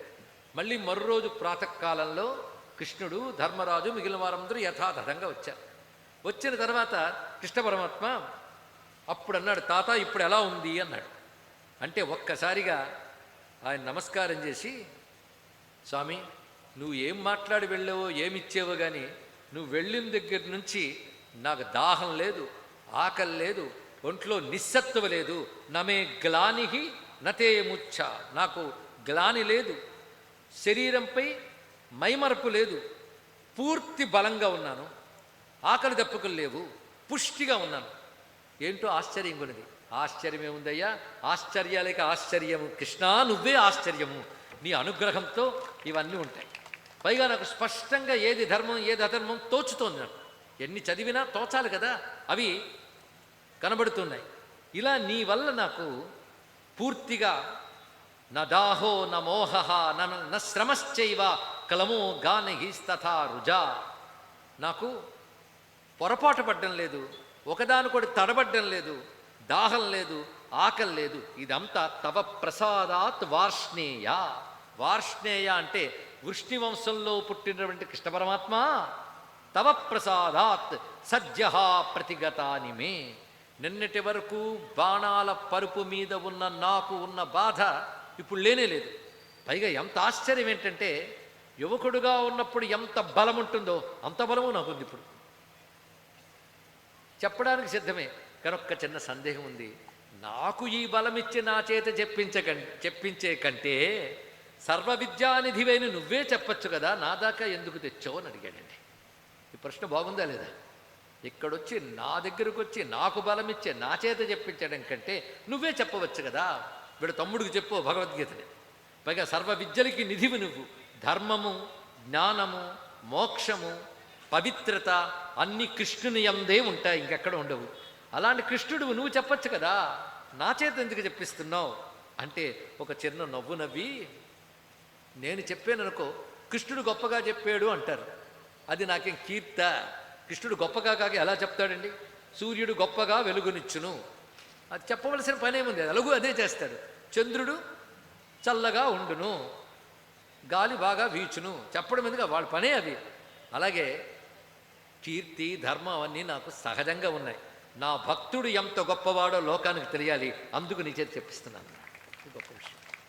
అంతేకాదు ఇక్కడ ఒక మాట ఉందయ్యా, పై తరం నుంచి తర్వాతి తరానికి ధర్మం వెళ్ళాలి. ఇది ఇందులోని గొప్ప రహస్యం. అందుకే తాతవైన నువ్వు మనవలకి ధర్మం చెప్పాలి, పెద్దవాడు తర్వాత తరాలకి ధర్మం ఇవ్వాలి. అందుకే తర్వాత తరాలకు ఆస్తి పోగు చేయడం కోసం తల్లిదండ్రులు తకతకలాడుతున్నారే తప్ప తమకి తరతరాల నుంచి వస్తున్న ధర్మాన్ని, సంప్రదాయాన్ని, సంస్కృతిని తర్వాత తరాలకి ఇస్తున్నారా? ఇది ప్రశ్నించకండి. ఇక్కడ మనము వదిలేసాం, మన తరాలకి ఇవ్వట్లేదు కనుక మన ఆస్తి ఏమిటో తెలుసా? నిజమైన ఆస్తి, ప్రపంచంలో ఎవడికి లేని ఆస్తి భారతీయులకు మాత్రమే ఉంది. అది లక్షలాది ఋషులు తపస్సుతో దర్శించి ఇచ్చిన అపూర్వమైనటువంటి విజ్ఞానం భారతీయుల సొత్తు. అది వారి వారసత్వ సంపద, అది వారి ఆస్తి. అది అజ్ఞానం చేత, మరొక దానిపై వ్యామోహం చేత మనం విడిచిపెట్టి కడుపు నింపుకోవడానికి బతుకుతూ కుటుంబాలు పోషించడమే జీవిత పరమార్థంలో బతికిపోతున్నాం. కానీ జీవితంలో అద్భుతాలు సాధించవచ్చు, జీవితంతో అద్భుతాలు సాధించవచ్చు. గుర్తుపెట్టుకోండి, జీవితంలో అద్భుతాలు సాధించాలి, జీవితంతో అద్భుతం సాధించాలి. జీవితంతో సాధించవలసిన అద్భుతం మోక్షం, జీవితంలో సాధించవలసిన అద్భుతాలు ధర్మాలు. ఆ ధర్మం అంటే ఏమిటి, ఆ పరంపర ఏమిటో తర్వాత తరానికి అందించాలి. అందుకే నువ్వు నీ మనవడికి చెప్పాలి అన్నాడు కృష్ణ పరమాత్మ. ఎంత చక్కటి విషయం అది. అయితే ధర్మరాజు మాత్రం మౌనంగా ఉన్నాడు. అప్పుడు నారదులు వారు అక్కడ ఉన్నారండి. చిత్రం ఏంటంటే ధర్మరాజు వీళ్ళందరూ కొంచెం ఆలస్యంగా వచ్చారేమో కానీ అప్పటికే భీష్ముడి చుట్టూ కదలకుండా కూర్చున్నారు ఋషులు. ఆ ఋషుల పేర్లు ఇందులో ఉన్న చెప్తారు, అవి నేను చెప్తే ఈ పూటంతా గడిచిపోతుంది, అంతమందిని రాశారు ఇక్కడ. కొద్దిమంది ప్రధానమైన వాళ్ళు ఎవరంటే నారదులు వారు అక్కడే ఉన్నారు, వ్యాసుడు అక్కడే ఉన్నాడు, వశిష్ఠులు వారు ఉన్నారు, అసితుడు, గాలవుడు, ఇలా ఎందరెందరో మహర్షులు ఉన్నారండి. అయితే వాళ్ళకి తెలుసు భీష్ముడి యొక్క యోగం అంటే ఏమిటో, భీష్ముడు గొప్పతనం ఏంటో వాళ్ళకి తెలుసు. అందుకే వాళ్ళందరూ ఆయన చుట్టూ కూర్చుని ఉన్నారు. అప్పుడు కృష్ణాదులు వెళ్ళారు అక్కడ. ఇప్పుడు వాళ్ళందరూ వింటూ ఉండగా ధర్మరాజు అక్కడ కూర్చోబెట్టి అడుగు అన్నారు కృష్ణ పరమాత్మ. కానీ ధర్మరాజు కొంచెం వెనకాడుతుంటే నారదులు వారు చెప్తున్నారు, మన ధర్మజుడున్నాడే ఆయన మనస్సులో కొంచెం ఏదో అపరాధ భావం ఉంది, తప్పు చేసేనేమో అనుకుంటున్నాడు ఆయన. అందుకే నిన్ను అడగడానికి జంకుతున్నాడు. అతడు తప్పు చేశాడో లేదో ముందు చెప్పు, ఆ తర్వాత ధర్మబోధ చేద్దువు కానీ అంటే అప్పుడు భీష్ముడు వారు గొప్ప మాట చెప్తున్నారండి. ఏంటి, ధర్మరాజు తప్పు చేయడమా? సూర్యుడిలో చీకటి ఉండదు, ధర్మరాజులో తప్పు ఉండదు అని చెప్పాడు. ఇది తెలుసుకోండి. ఇక్కడ ధర్మరాజులో దోషం ఉంటుందా? ధర్మరాజు దగ్గర ఉన్నటువంటివి కొన్ని నిత్య లక్షణాలు ఉన్నాయి. నిత్యం అంటే ఏంటో తెలుసా? కొన్ని ధర్మాలు కొందరి దగ్గర ఉంటాయి కానీ అప్పుడప్పుడు ఉంటూ ఉంటాయి. కొందరు చెప్తారు నేను సత్యం పలుకుతుంటానండి అప్పుడప్పుడు, అది అనాలి పక్కన. సత్యం పలుకుతుంటానండి అంటే సరిపోదు, ఎప్పుడూ అనకూడదు, అప్పుడప్పుడు. అలాగే నేను ఎవరిని హింసించనండి, అప్పుడప్పుడు. ఇలా చెప్తూ ఉంటారు ధర్మాలు. అందుకే ఎవరి దగ్గర పూర్తిగా ధర్మం ఉండదు, ఎప్పుడు ఉండదు. రెండు దోషాలు, పూర్తిగా ఉండదు, ఎప్పుడు ఉండదు. కానీ మా ధర్మరాజు దగ్గర ఉన్నవి ఏంటో తెలుసా? చెప్తున్నారు వినండి. భీష్ముడు వారు చెప్తున్నారు, సత్యనిత్య. ఇవి నేర్చుకోవాలి. ఒక్కొక్క మాట భారతం నుంచి వచ్చేది ఒక ఆణిముత్యం, అది మరువరాదు. సత్యనిత్య, క్షమానిత్య, జ్ఞాననిత్య, అతిథిప్రియ, యో దదాతి సతాం నిత్యం. మొత్తం ఆయనకు ఉన్నటువంటివి 5 లక్షణాలు. ఒకటి, ఇది సత్యనిత్యుడు, అంటే ఎప్పుడు సత్యమే పలుకుతాడు, కపటం లేదు దీనికి, కల్లా కపటం లేనివాడు, సత్యనిష్ఠుడు. రెండవది క్షమానిత్యుడు, సహనం అండి. అన్నిటికంటే గొప్పగా ఉండవలసింది సహనం. సహనం లేనప్పుడు ఏ ధర్మం ఉండదు. అందుకే ఇది క్షమానిత్యుడు, అంటే సహనం కలిగిన వాడు, ఎప్పుడూ సహనం ఉంది. సత్యము, క్షమ. రెండవది జ్ఞాననిత్య, సంపూర్ణమైన జ్ఞానం కలిగిన వాడు. ఇక ఇప్పుడు 3 అయ్యే: సత్యనిత్యత్వం, క్షమానిత్యుడు, జ్ఞాననిత్యుడు. ఇప్పుడు 4వది చెప్తున్నారు, అతిథి ప్రియ. ఇది చాలా ముఖ్య ధర్మం. అతిథి అభ్యాగతులు నిత్యం గౌరవించడమైన లక్షణం ఈయన వద్ద ఉన్నది సుమా. నిత్యం. ఒకరోజు అతిథి వస్తే ఆహా ఓహోని మురిసిపోయి రెండో రోజు వస్తే విసుక్కోవడం కాదు. నిత్యము అతిథి అభ్యాగతులను ఆదరించే లక్షణం. ఇది 4వది. ఇక 5వది, యో దదాతి సతాం నిత్యం. సత్పురుషుడికి దానం చేస్తాడు, తన దగ్గర ఉన్నటువంటిది. పాత్రతనుడికి దానం చేస్తాడు, దాననిత్యుడు. మనం అనుకుంటా కర్ణుడు దాన వీర సోర అని. సరిగ్గా భారతం చదివితే తెలుస్తుంది, దానం లేదు, వీరం లేదు, సోరం లేదని. అసలు దానం ఉన్నటువంటిది ధర్మరాజు వద్ద ఎలా ఉన్నదో పరిశీలించాలి. అయితే గ్రంథాల్లో ఉన్నదొకటి, బయట వ్యాపించేది ఒకటి, కలికాలంలో ఒక లక్షణం. ఎందుకంటే మనకు నిజమైన గురువులు ఎవరంటే సినిమా వాళ్ళు, అంతకుముందు హరికథలగాళ్ళు. వాళ్ళు అసలు భారతం వదిలి వాళ్ళకు తోచిన భారతం చెప్పారు. పైగా కలికాలం రాగానే అదేమిటో ప్రతి నాయకులు అయిపోయారు, విలన్లు హీరోలు అయిపోయారు. రావణాసురుణ్ణి తీసి హీరోగా చేయాలని, దుర్యోధుడిని హీరో చేయాలని పెడబుద్ధులు పుట్టాయి కలిపురుషులకి. దానివల్ల మనకి ఎవడు నిజమైన హీరోవో తెలియలేదు. యుద్ధంలోకి వచ్చిన ప్రతిసారి పారిపోయిన కర్ణుడు ఎలా హీరో అయ్యాడో అర్థం కాదు. అతనికి దానం ఏం చేశాడు? దానం ఉంది అందుకే నియమం.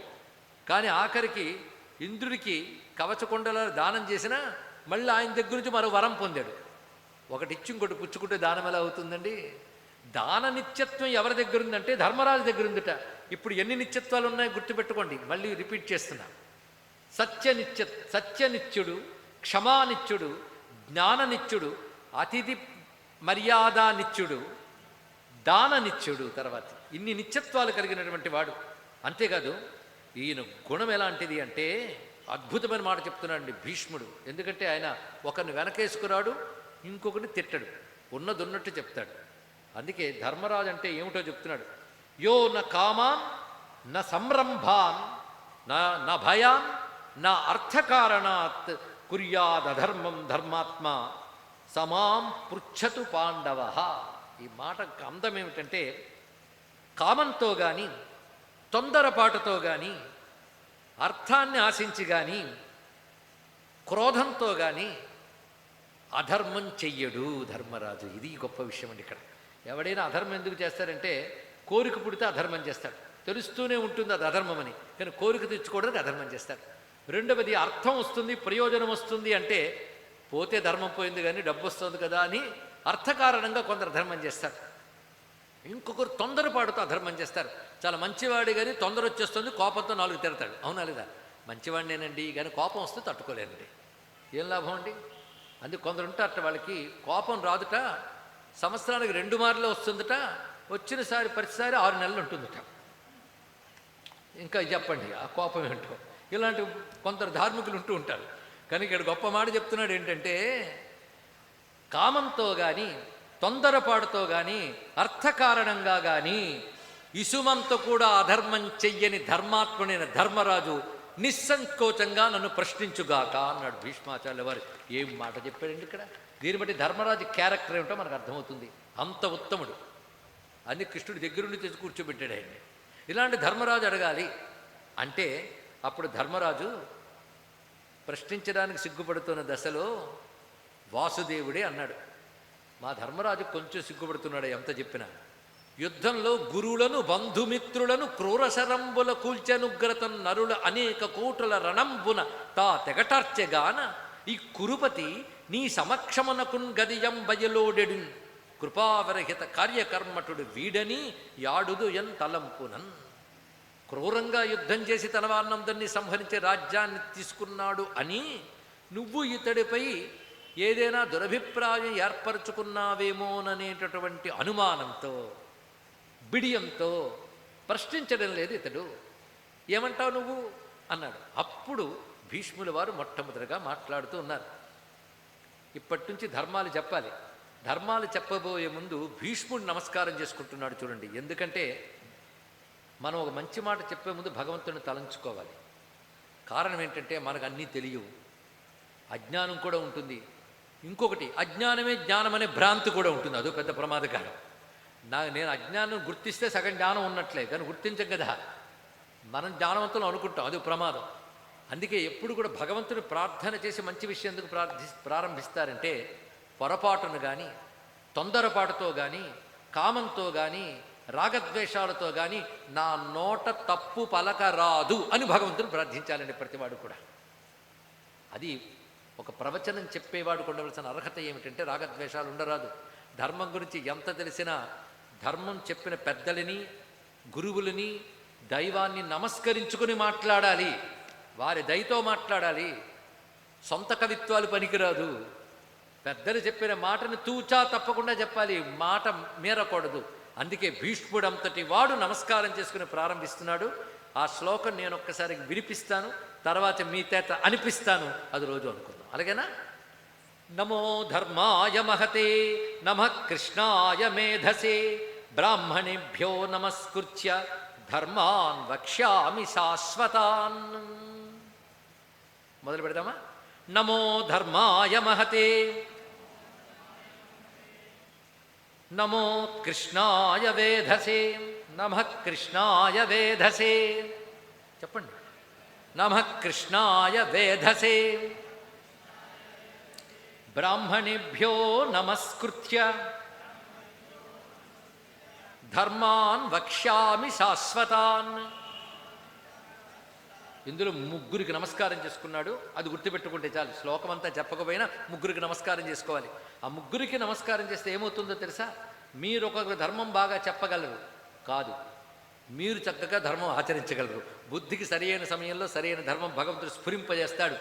భగవంతుడు స్ఫురింపజేయాలి బుద్ధికి. మనం తొందరపడిపోయినా భగవంతుడు పగ్గం పట్టి లాగినట్టు లాగితే లొంగిన గుర్రంలా మనము మన బుద్ధి ఉంటాయని తెలుసుకోండి. అందుకే భగవంతుడు చేతికి పగ్గాలు ఇచ్చేశాడు అర్జునుడు, అందుకే విజయం సాధించాడు. అవునా లేదా చెప్పండి. ఇక్కడ నువ్వు నడుపుకో నా రథాన్ని అన్నాడు. మన బ్రతుకు రథం భగవంతుడి చేతికి ఇచ్చేస్తే అంతకంటే కావాల్సింది ఏముందండి?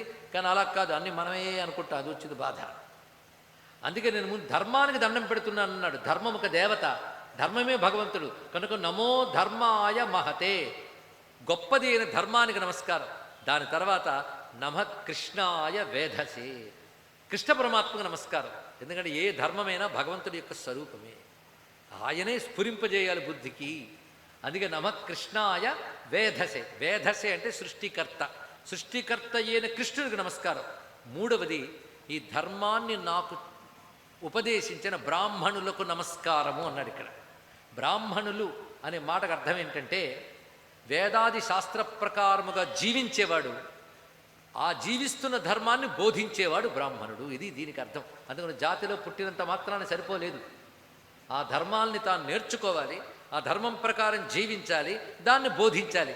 ఈ పని చేసేవారిని బ్రాహ్మణులు అంటారు. ఎందుకంటే వేదాల్లో ఏవో ఉండొచ్చు, పురాణాల్లో ఏవో ఉండొచ్చు, మనకేం తెలుస్తాయండి? వాటిని క్షుణ్ణంగా నేర్చుకుని భగవత్ప్రీతిగా వాటిని ఆచరిస్తూ మనకు బోధించేవాడెవడో వాణ్ణి మనం బ్రాహ్మణుడు అన్నారు. బ్రహ్మము అనే మాటకి వేదము, ధర్మము, తపస్సు, జ్ఞానము, పరమాత్మ అని 5 అర్థాలు. మళ్ళీ చెప్తున్నాను. బ్రహ్మము అంటే వేదము, ధర్మము, తపస్సు, జ్ఞానము, పరమాత్మ. ఈ 5 ఎవడి దగ్గర ఉన్నాయో వాణ్ణి బ్రాహ్మణుడు అన్నారు. ఇక్కడ ఆ 5ంటితో లోకానికి ధర్మం చెప్తూ చెడిపోకుండా కాపాడుతాడు కనుక అలా కాపాడేవాడిని నేను కాపాడుతానన్నాడు పరమాత్మ. అందుకే విష్ణు శాస్త్రంలో బ్రహ్మణ్యో బ్రాహ్మణ ప్రియ అన్నారు. అందుకు బ్రాహ్మణ ప్రియ. అంతేకాని జాతికి ఒక వర్ణానికి ఉద్దేశించి ఏదో గొప్పది ఇచ్చారు, మిగిలిన వాళ్ళని తక్కువ చేశారని పనికి మాలిన విప్లవ మాటలు పక్కన పెట్టి సత్యాన్ని తెలుసుకోండి ఇక్కడ. కనుక ధర్మం తెలుసుకుని ధర్మాన్ని అధ్యయనం చేసి ధర్మాన్ని అనుష్ఠిస్తే ధర్మాన్ని అనుభవంలోకి తెచ్చుకుని ఎవడు బోధిస్తున్నాడో వాడు ఆచార్యుడు, వాడు బ్రాహ్మణ శబ్దంతో చెప్పబడుతున్నాడు. అందుకే ధర్మం చెప్పేవాడు వెనకాల 3 ఉండాలండి: అధ్యయనం, అనుష్ఠానం, అనుభవం. మళ్ళీ చెప్తున్నాను, గుర్తు చేసుకోండి. అధ్యయనం, అనుష్ఠానం, అనుభవం. అన్ని చదివి వాటికే జీవితం అంకితం చేసేటువంటి జ్ఞానులు, వాళ్ళకి నమస్కారం. వాళ్ళంటూ ఉంటే కదా నా దాకా ధర్మం తెలిసింది. అందుకే ఇప్పుడు ముగ్గురికి నమస్కారం చేశాడు. మొదటి ధర్మదేవతకి నమస్కారం చేశాడు, రెండవది కృష్ణ పరమాత్మకు నమస్కారం చేశాడు, మూడవది ధర్మవేత్తలకి నమస్కారం చేసుకున్నాడు. వీరు ముగ్గురికి నమస్కారం చేసి ధర్మాన్ వక్ష్యామి, నేను ధర్మాలను చెప్తున్నాను. శాశ్వతాన్, ఆ మాట ఉందండి అందం. శాశ్వతాన్ అంటే శాశ్వత ధర్మాలను చెప్తున్నానన్నాడు. ఎందుకు ఆ మాట చెప్పాడో తెలుసా? ఈ ధర్మాలన్నీ ఆ కాలానికి వర్తించేయండి, ఈ కాలానికి కాదండి అంటాం, అందుకు చెప్పాడు. ఏ కాలానికైనా ధర్మం ఒక్కటే, ఇది తెలుసుకోవాలి ఇక్కడ. కానీ ధర్మములు శాశ్వతములు. శాశ్వతం, శాశ్వతం గుర్తుపెట్టుకోండి. శాశ్వతం అనే మాటకి సంస్కృతంలో మరొకటి ఉంది పదం, సనాతనం. సనాతనం అనే మాటకి శాశ్వతము, ఎప్పుడూ ఉండేది, ఎప్పుడూ మారకుండా ఉండేది. అలా ఉంటాయండి? ఎప్పుడైనా మారకుండా ఉంటాయా? ఉంటాయండి. సూర్యుడు తూర్పున ఉదయించును. ఏ కాలంలో? ఏ కాలంలో అంటే సూర్యుడు తూర్పున ఉదయించును? చెప్పండి అమ్మా, అందరం కలిసి మాట్లాడుకుందాం. అన్ని కాలాల్లో కదా. ఏం ఆ కాలంలో మా తాతల కాలంలో సూర్యుడు తూర్పున ఉదయించాడు కనుక వెరైటీగా పడమరొస్తాడండి. పూర్వకాలంలో అందరూ కాళ్ళుతో నడిచేవారు కదా, ఇప్పుడు తలతో నడుస్తున్నారా? చెప్పండి. ఇప్పుడు కాళ్ళతోనే కదండి నడుస్తున్నారు, అప్పుడు కళ్ళతో చూసేవారు. ఇప్పుడు అంటే ధర్మాలు ఉన్నాయే, ప్రకృతి ధర్మాలు ఎలా ఉంటాయో విశ్వాన్ని నడిపే భగవద్ ధర్మాలు కూడా అలా ఉంటాయి. అవి శాశ్వతములు. ఈ శాశ్వత ధర్మాలనే సనాతన ధర్మం అంటారు. దానికే మరొక పేరు ఆర్షధర్మం, దానికే మరొక పేరు భారతీయ ధర్మం, దానికే మరొక పేరు వేద ధర్మం, దానికే మరొక పేరు హిందూ ధర్మం. ఇది మన సనాతన ధర్మం, ఇది శాశ్వత ధర్మం. అసలు ధర్మం అనే మాట పుట్టిందే ఇక్కడ. ఇంక చెప్పడానికి ఏముంది ఇక్కడ? ధర్మం గురించి, దేవుడు గురించి, జీవుడు గురించి, లోకాల గురించి భూమి మీద మొట్టమొదట మాట్లాడిన మహర్షి భారతీయ మహర్షి. ఇక్కడే పుట్టిన ధర్మం శాశ్వత ధర్మం, ఇది సనాతన ధర్మం. ఈ సనాతన ధర్మం ఎంత ప్రాచీనం అంటే భగవంతుడు ఎంత ప్రాచీనుడో ఈ ధర్మం అంత ప్రాచీనమైనది. ఆయన నుంచి వచ్చిన వేదములు. వేదములు ఎక్కడి నుంచి వచ్చాయంటే యస్య నిశ్వసితం వేదాహ అన్నారు. భగవంతుడు ఊపిరులండి వేదములు. ఆ వేదముల్లో చెప్పిన ధర్మాన్ని గ్రహించి ఋషులు పురాణాల్లో చెప్పారు. అవన్నీ తీసుకుని మహాభారతంలో అందించారు. కనుక వేదంలోంచి వచ్చి క్రమంగా అన్నిట్లో ప్రవహించినటువంటిది మన సనాతన ధర్మం. అందుకే ధర్మాన్ వక్షామి శాశ్వతాన్ అన్నాడు. ఈ శ్లోకంలో ఉంది పట్టంతా. ధర్మముకు నమస్కారము, కృష్ణునికి నమస్కారము, ధర్మాన్ని బోధించిన పెద్దలకు నమస్కారము. వాళ్ళ ముగ్గురికి నమస్కారం చేసుకొని, ముగ్గురు అన్నప్పుడు మూడవ దాంట్లో చాలామంది ఉన్నారండి, ధర్మవేత్తలు ఎంతోమంది. వాళ్ళందరికీ నమస్కరించి శాశ్వత ధర్మాలను చెప్తున్నాను అంటున్నాడు మహానుభావుడైనటువంటి మన భీష్మాచార్యులు. ఏం చెప్తున్నాడో తెలుసా? మొదట, నాయన నువ్వు యుద్ధం చేసి శత్రువుల్ని ఓడించి రాజ్యం స్వీకరించానన్నావే, అది ఎట్టి పరిస్థితుల్లోనూ అధర్మం కాదు. నీయంతడు నువ్వు యుద్ధానికి దండయాత్రకు వెళ్ళి హింస చెయ్యలేదు. నువ్వు శాంతిగా మాటకు కట్టబడి ఎవరి రాజ్యం వాళ్ళకి రావాలన్న ఉద్దేశంతో రాయబారం నడిపావు, దౌత్యం చేశావు. కానీ వాళ్ళు శాంతి కాముకులు కారు. హెచ్చరించినా సరే యుద్ధానికే సిద్ధపడ్డారు, యుద్ధంలో పోయారు. యుద్ధం గట్టు వచ్చినప్పుడు ఎదురుగా అధర్మపరులైన శత్రువులు తనవారైనా సరే యుద్ధంలో ఓడించాలి, ఇది ధర్మము. దీన్ని యుద్ధభూమిలో అర్జునుడికి బోధించాడు కృష్ణ పరమాత్మ. ఇప్పుడు నీకు నేను చెప్తున్నది ఇదే. ఎలాగైతే బ్రాహ్మణులకు వేదాధ్యయనము, యజ్ఞము ఇత్యాదుల ధర్మములో క్షత్రియుడికి ధర్మపాలన, ధర్మానికి దెబ్బతీసే సందర్భంలో యుద్ధం చేయడం, యుద్ధం ద్వారా ధర్మరక్షణ చేయడం కూడా అటువంటిదే సుమా. అందుకు నువ్వు చేసింది ఏమీ తప్పు కాదు. మిథ్యా ప్రవృత్తాన్ యస్ సంఖ్యే నిహన్యా ధర్మ ఏవ సహ సమయత్యాగినో లుబ్ధాన్ గురూనపచ కేశవ నిహంతి సమరే పాపాన్ క్షత్రియో యస్స ధర్మవిత్. నేను శ్లోకాలు ఎందుకు చెప్తున్నాను అంటే, ఎలాగో అర్థం కాని కాడికి శ్లోకం ఎందుకు చెప్పడం అంటే మీరు అనకండి. ఈ శ్లోకాల్లో రాశాడు వ్యాసుడు. దాన్ని మనం తెలుగులో చెప్పుకుంటున్నాం. కానీ సంస్కృతంలో వ్యాసుడు రచించిన శ్లోకాలు మంత్రస్వరూపాలు. చెవిలో పడితే చాలు మనం శాంతి పొందుతాం. దానికి అంత శక్తి ఉంటుంది, మహిమ ఉంటుంది, మంత్రశక్తి ఉంటుంది. అందుకే చెప్పుకుంటున్నాం శ్లోకాలని. అంతేకాదు వేదికిచ్చారు కదా అని నా నోటికొచ్చినట్టు మాట్లాడట్లేదు, పెద్దలు చెప్పిన మాట నేను చెప్తున్నామని మీకు తెలియడం కోసం పెద్దల యొక్క శ్లోకాలు పద్యాలు చదివి చెప్తున్నామండి. ప్రమాణ బుద్ధి అంటారు దీన్ని. ప్రమాణం చూపించి చెప్పడం అంటే. మరొక్క రహస్యం ఉంది, ఇది వినవలసినది.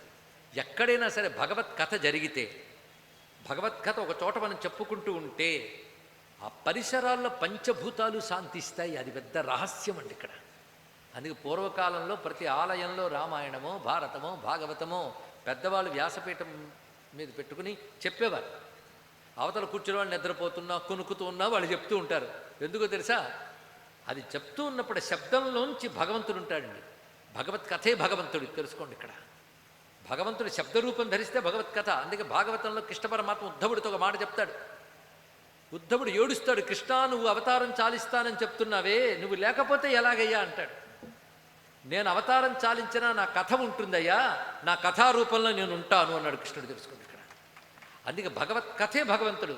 ధర్మం గురించి చెప్పినా దైవం గురించి చెప్పినా, రెండిటి గురించి, ధర్మం గురించి దైవం గురించి చెప్పినప్పటికీ అక్కడున్న పంచభూతాలు శాంతిస్తాయి. అంటే గాలి, నీరు, అగ్ని, వాయువు, వాయువు అంటే గాలి, ఆకాశం, నేల, కనుక మొత్తం పంచభూతాలు భూమి, నీరు, అగ్ని, వాయువు, ఆకాశం, ఈ 5 శాంతిస్తాయి. ఇక్కడ పంచభూతాలు శాంతిస్తాయి. ఈ పంచభూతాలు నియమించే పరమాత్మ సంతోషిస్తాడు. ఎందుకంటే పరమాత్మ ఎప్పుడు శాంతంగానే ఉంటాడు. కానీ ధర్మం వింటే భగవంతుడు సంతోషిస్తాడు. భగవంతుడు సంతోషిస్తే చాలు మనందరికీ ఆరోగ్యం కలుగుతుంది, మన కుటుంబాలు బాగుంటాయి. కానీ ఊరు బాగుంటాలంటే ఊరూరా భగవత్ కథలు వినబడాలి, ఊరూరా భగవత్ కథలు జరగాలి. గుర్తుపెట్టుకోండి. అందుకే మా ఊరికి రండి భగవత్ కథ చెప్పండి అని ప్రేమగా ఇంతమంది పిలిచారు అంటే వచ్చి చెప్పడం మా బాధ్యత, మా ధర్మం. అలాగ తెలిసిన వాళ్ళు శ్రద్ధగా శాస్త్రం నుంచి దాటిపోకుండా జాగ్రత్తగా ధర్మం చెప్పాలి. చెప్పడం వల్ల ప్రయోజనం ఏంటంటే విన్నవాళ్ళు జీవితం బాగుపడుతుందని సందేహం లేదు. కానీ ముందు ప్రకృతి శాంతిస్తుంది, ప్రకృతి శాంతిస్తుంది. ఇంకొక రహస్యం, ప్రతి గ్రంథానికి మహిమ ఉంది. ఋషులు ఇచ్చిన ప్రతి గ్రంథానికి మహిమ ఉంది. ఋషులు ఇచ్చిన ప్రతి గ్రంథానికి మహిమ ఉంది. మీరు శివపురాణం చెప్పినా, దేవీ పురాణం చెప్పినా, గణేశ పురాణం చెప్పినా, సూర్యపురాణం చెప్పినా, విష్ణు పురాణం చెప్పినా, రామకథ చెప్పినా, కృష్ణ కథ చెప్పినా, ఏది చెప్పినా ఒకే భగవంతుని కథ కనుక ఇవన్నీ శక్తివంతమైనవే, ఇవన్నీ మంత్రస్వరూపాలతో ఉంటాయి, మహిమాన్వితమైనటువంటివి. వాటిని అర్ధసహితంగా వింటూ ఉంటే పంచభూతాల ప్రకంపన వచ్చి అవి శాంతిస్తాయి. అక్కడ కరువు కాటకాలు ఉండవు, రోగాలుండవు, రొష్టులుండవు, కనీ విని ఎరగని జబ్బులు రావు. అంత శక్తి ఉంటుందని భగవత్కథలు వింటే. అందుకే కలికాలంలో భగవత్ కథాయజ్ఞమే అన్నిటికంటే గొప్పది. కథాయజ్ఞం అన్నిటికంటే గొప్పది.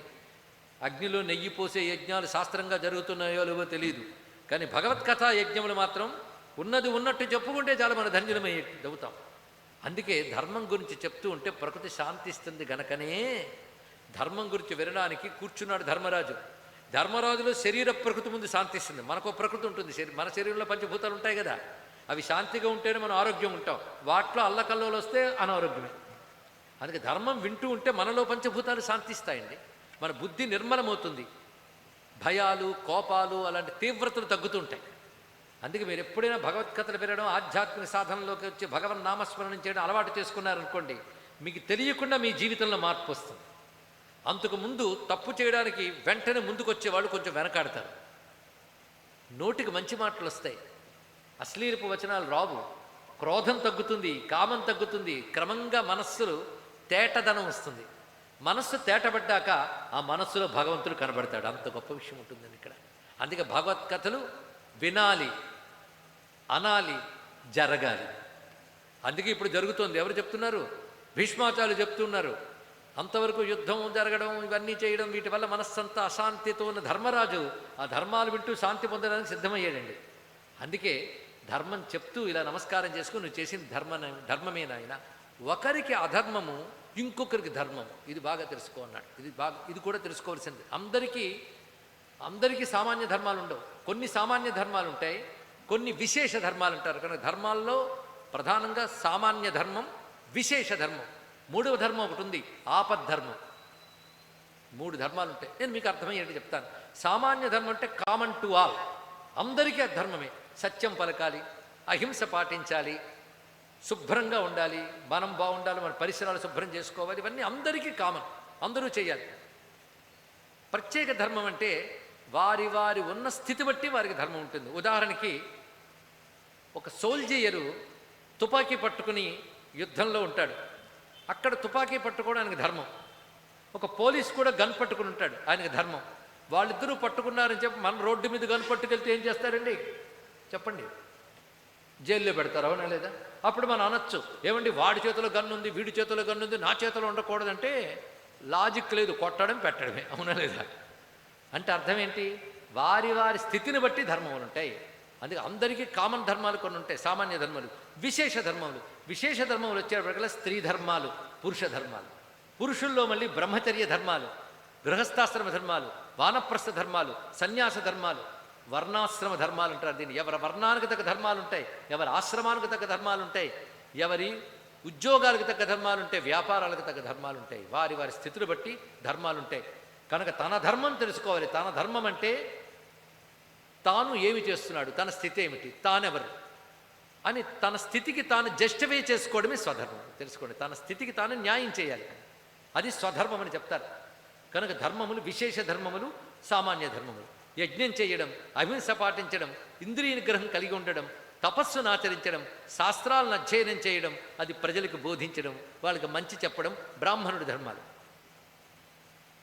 యుద్ధం చేయడం, రాజ్యాన్ని కాపాడడం, పాలన చేయడం, పరాక్రమం చూపించడం క్షత్రియ ధర్మాలు. కానీ క్షత్రియుడివని నీకు ఇది తగిన ధర్మం సుమా. యజ్ఞయాగాది కర్తువులు వారికి ఎలా ధర్మమో నీకు యుద్ధం చేయడం, ధర్మాన్ని పాటించడం అటువంటి ధర్మమే.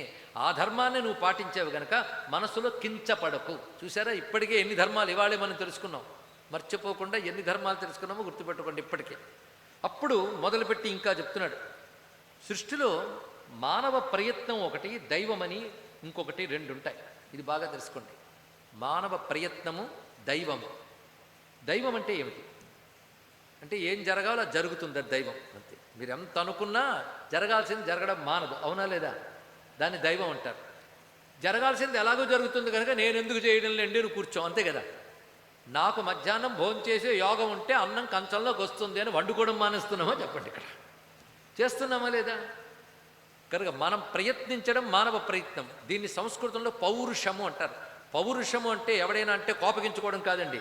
పౌరుషం అంటే పురుష ప్రయత్నం. పురుషుడు అంటే మగాడని కాదు, జీవుడు, మానవుడు ఎవరైనా సరే వాళ్ళు చేసే ప్రయత్నాన్ని పౌరుషం అంటారు. దైవం అంటే నీకు ఇదివరకు చేసిన కర్మల బట్టి వ్రాసి పెట్టబడిందేదో అది దైవం. ఇక్కడ దైవం అంటే భగవంతుడని కాదు. దైవం దిష్టం భాగదేయం అదృష్టం. దైవమన్నా అదృష్టమన్నా భాగ్యమన్నా ఒకటే. ఏమిటో నా భాగ్యం ఎలా ఉందండి అని. దౌర్భాగ్యం మాట అంటుంటాం, దానికి ఆపోజిట్టు సౌభాగ్యం. మనం ఇదివరకు పుణ్యములు చేసామనుకోండి, ఆ పుణ్యాలు బట్టి వాళ్ళకు సుఖం వస్తుంది, దీన్ని సౌభాగ్యం అంటాం. ఇదివరకు పాపాలు చేస్తే దాన్ని బట్టి దుఃఖాలు కష్టాలు వస్తాయి, దీన్ని దౌర్భాగ్యం అంటాం. 2 భాగ్యాలే, ఒకప్పుడు చేసిన దానికి వచ్చే ఫలితాలే. ఒకటి సౌభాగ్యం, ఒకటి దౌర్భాగ్యం. అలాగే వాటికి మరొక పేరు అదృష్టం. అదృష్టం అంటే ఏంటో తెలుసా? వాడుతూ ఉంటాం ఈ పదం మనందరం కూడా, అదృష్టం అదృష్టం అని. అదృష్టం అంటే కనబడనిది అని అర్థం. అంటే గత జన్మల్లో ఎప్పుడో ఏవో కర్మలు చేసావు, అవి నీకు కనబడుతున్నాయా? లేదు. కానీ దాని ఫలితం ఇప్పుడు వస్తుంది కదా. అప్పుడు చేసిన కర్మలు ఏవో కనబడకపోయినా దాని ఫలితం ఇప్పుడు అనుభవిస్తున్నావు కనుక దీన్ని అదృష్టము అన్నారండి. నా అదృష్టం ఇంతే ఉంటుంది అని అంటుంటాం కదా. ఇప్పుడు ఎందుకు అన్నారో తెలిసింది కదా, అదృష్టం. ఎందుకంటే ఎప్పుడో మాట్లాడుతూ మీరు జాంకాయ సగం తిరిగి పడేశారు నేల మీద. ఓ 10 ఏళ్ళ తర్వాత వచ్చి చూస్తే అక్కడ చెట్టు వచ్చింది. మీరు అక్కడ పడేసిన విషయం మీరు మర్చిపోయారు, కానీ వేసిన విత్తనం గుర్తు పెట్టుకుని మొక్క అయిందా లేదా చెప్పండి. అలాగే ఇది వరకు చేసిన కర్మల విత్తనాలు ఇప్పుడు ఫలాల రూపంలో మనకు వస్తాయి. వాటిని అదృష్టము భాగ్యాలు అంటారు ఇక్కడ. అయితే ఇదివరకు చేసుకుంటే ఇప్పుడు వస్తుంది కనుక నా ప్రయత్నం ఎందుకండి అని మానేయకూడదు అన్నాడు ఇక్కడ. నీ ప్రయత్నం నువ్వు చెయ్యాలి. అందుకే దైవము పౌరుషమని 2 ఉంటాయని చెప్తున్నాడు. మొదట బోధ చేస్తున్నాడు. ఇలాంటి వింటే ప్రపంచంలో ఈ డిస్కషన్ చేసినది ఒక్క హిందూ మతమేనండి. మానవ ప్రయత్నం గొప్పదా, దైవం గొప్పది? దైవం అంటే భగవంతుడు ఇచ్చేదని కాదు, నీ కర్మకు తగ్గట్టు వచ్చేది అని అర్థం. ఇదివరకు నువ్వు చేసిన కర్మల ఫలితంగా.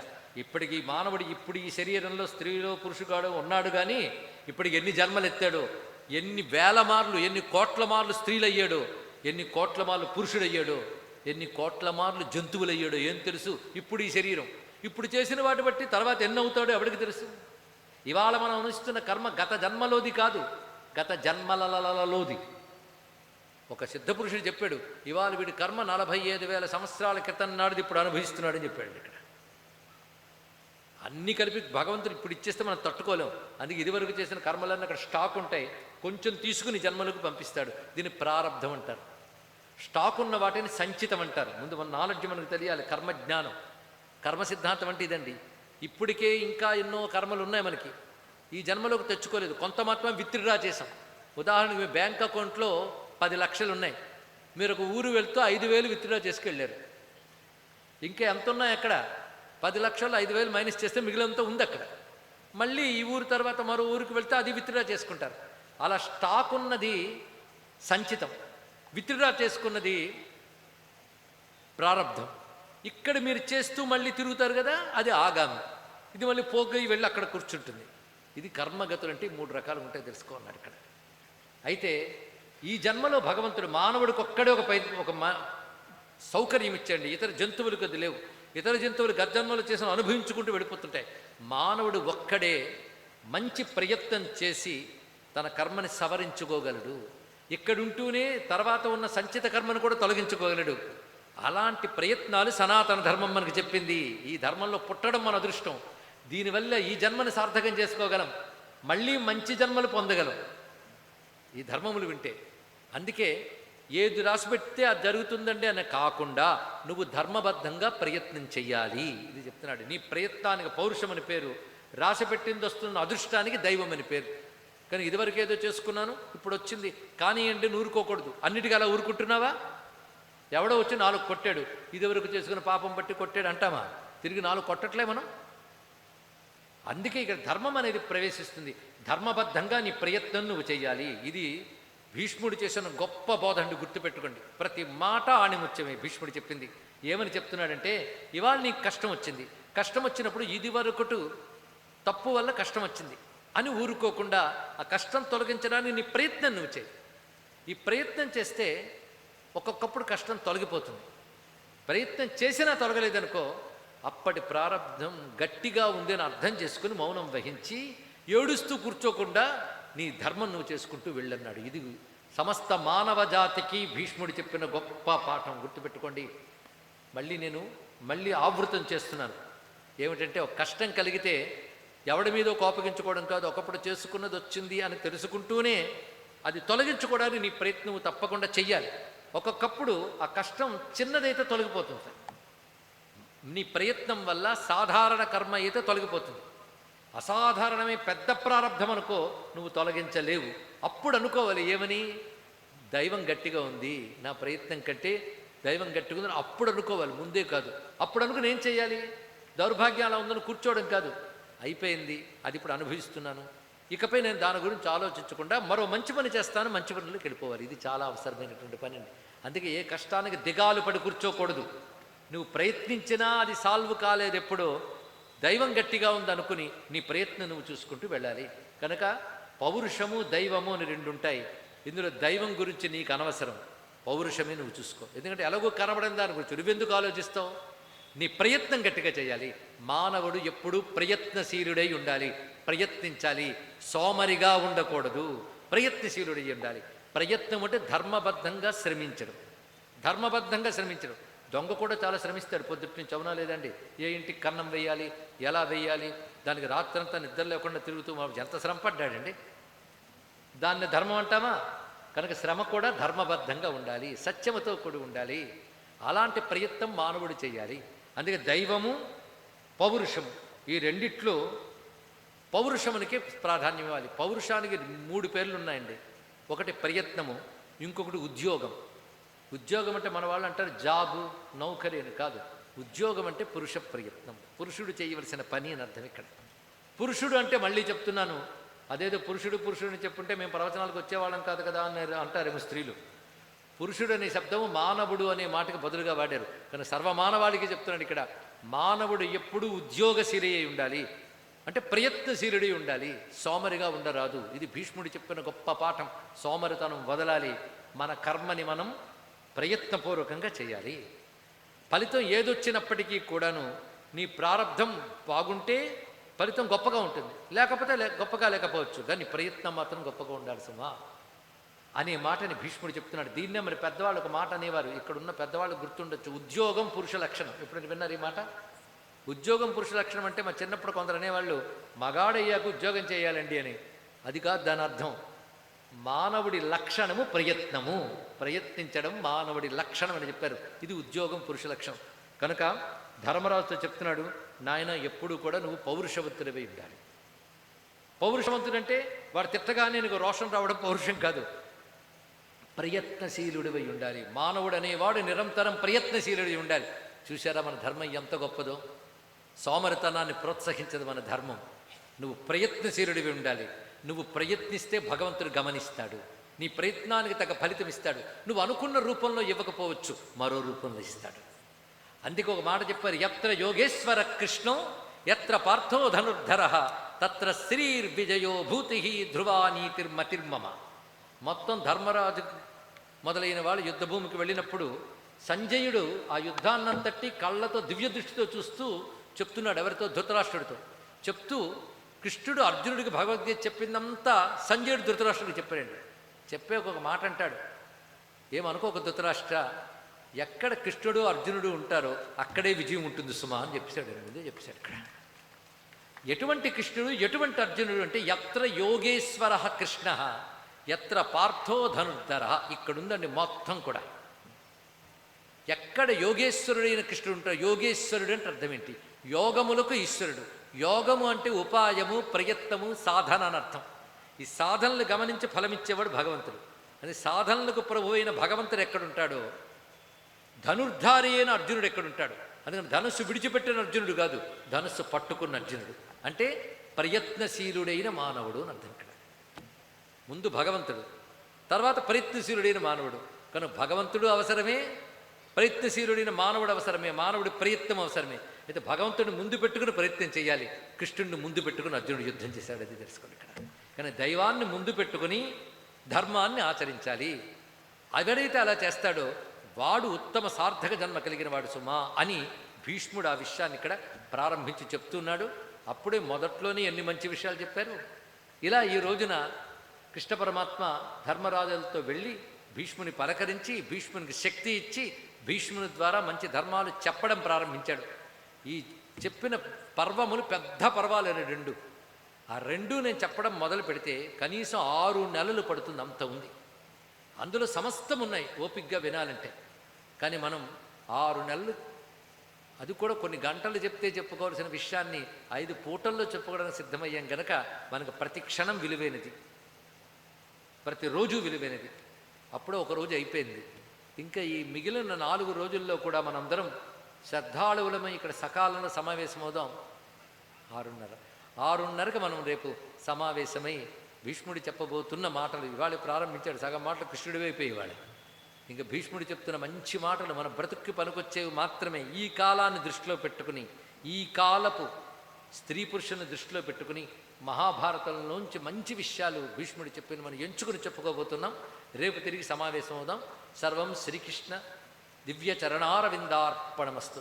శ్రీకృష్ణ పరమాత్మకి, శ్రీకృష్ణ పరమాత్మకి, శ్రీకృష్ణ పరమాత్మకి, శ్రీరామచంద్ర పరబ్రహ్మకి, శ్రీరామభక్త హనుమాన్కి. నమః పార్వతీపతయే. హర హర మహాదేవ హర.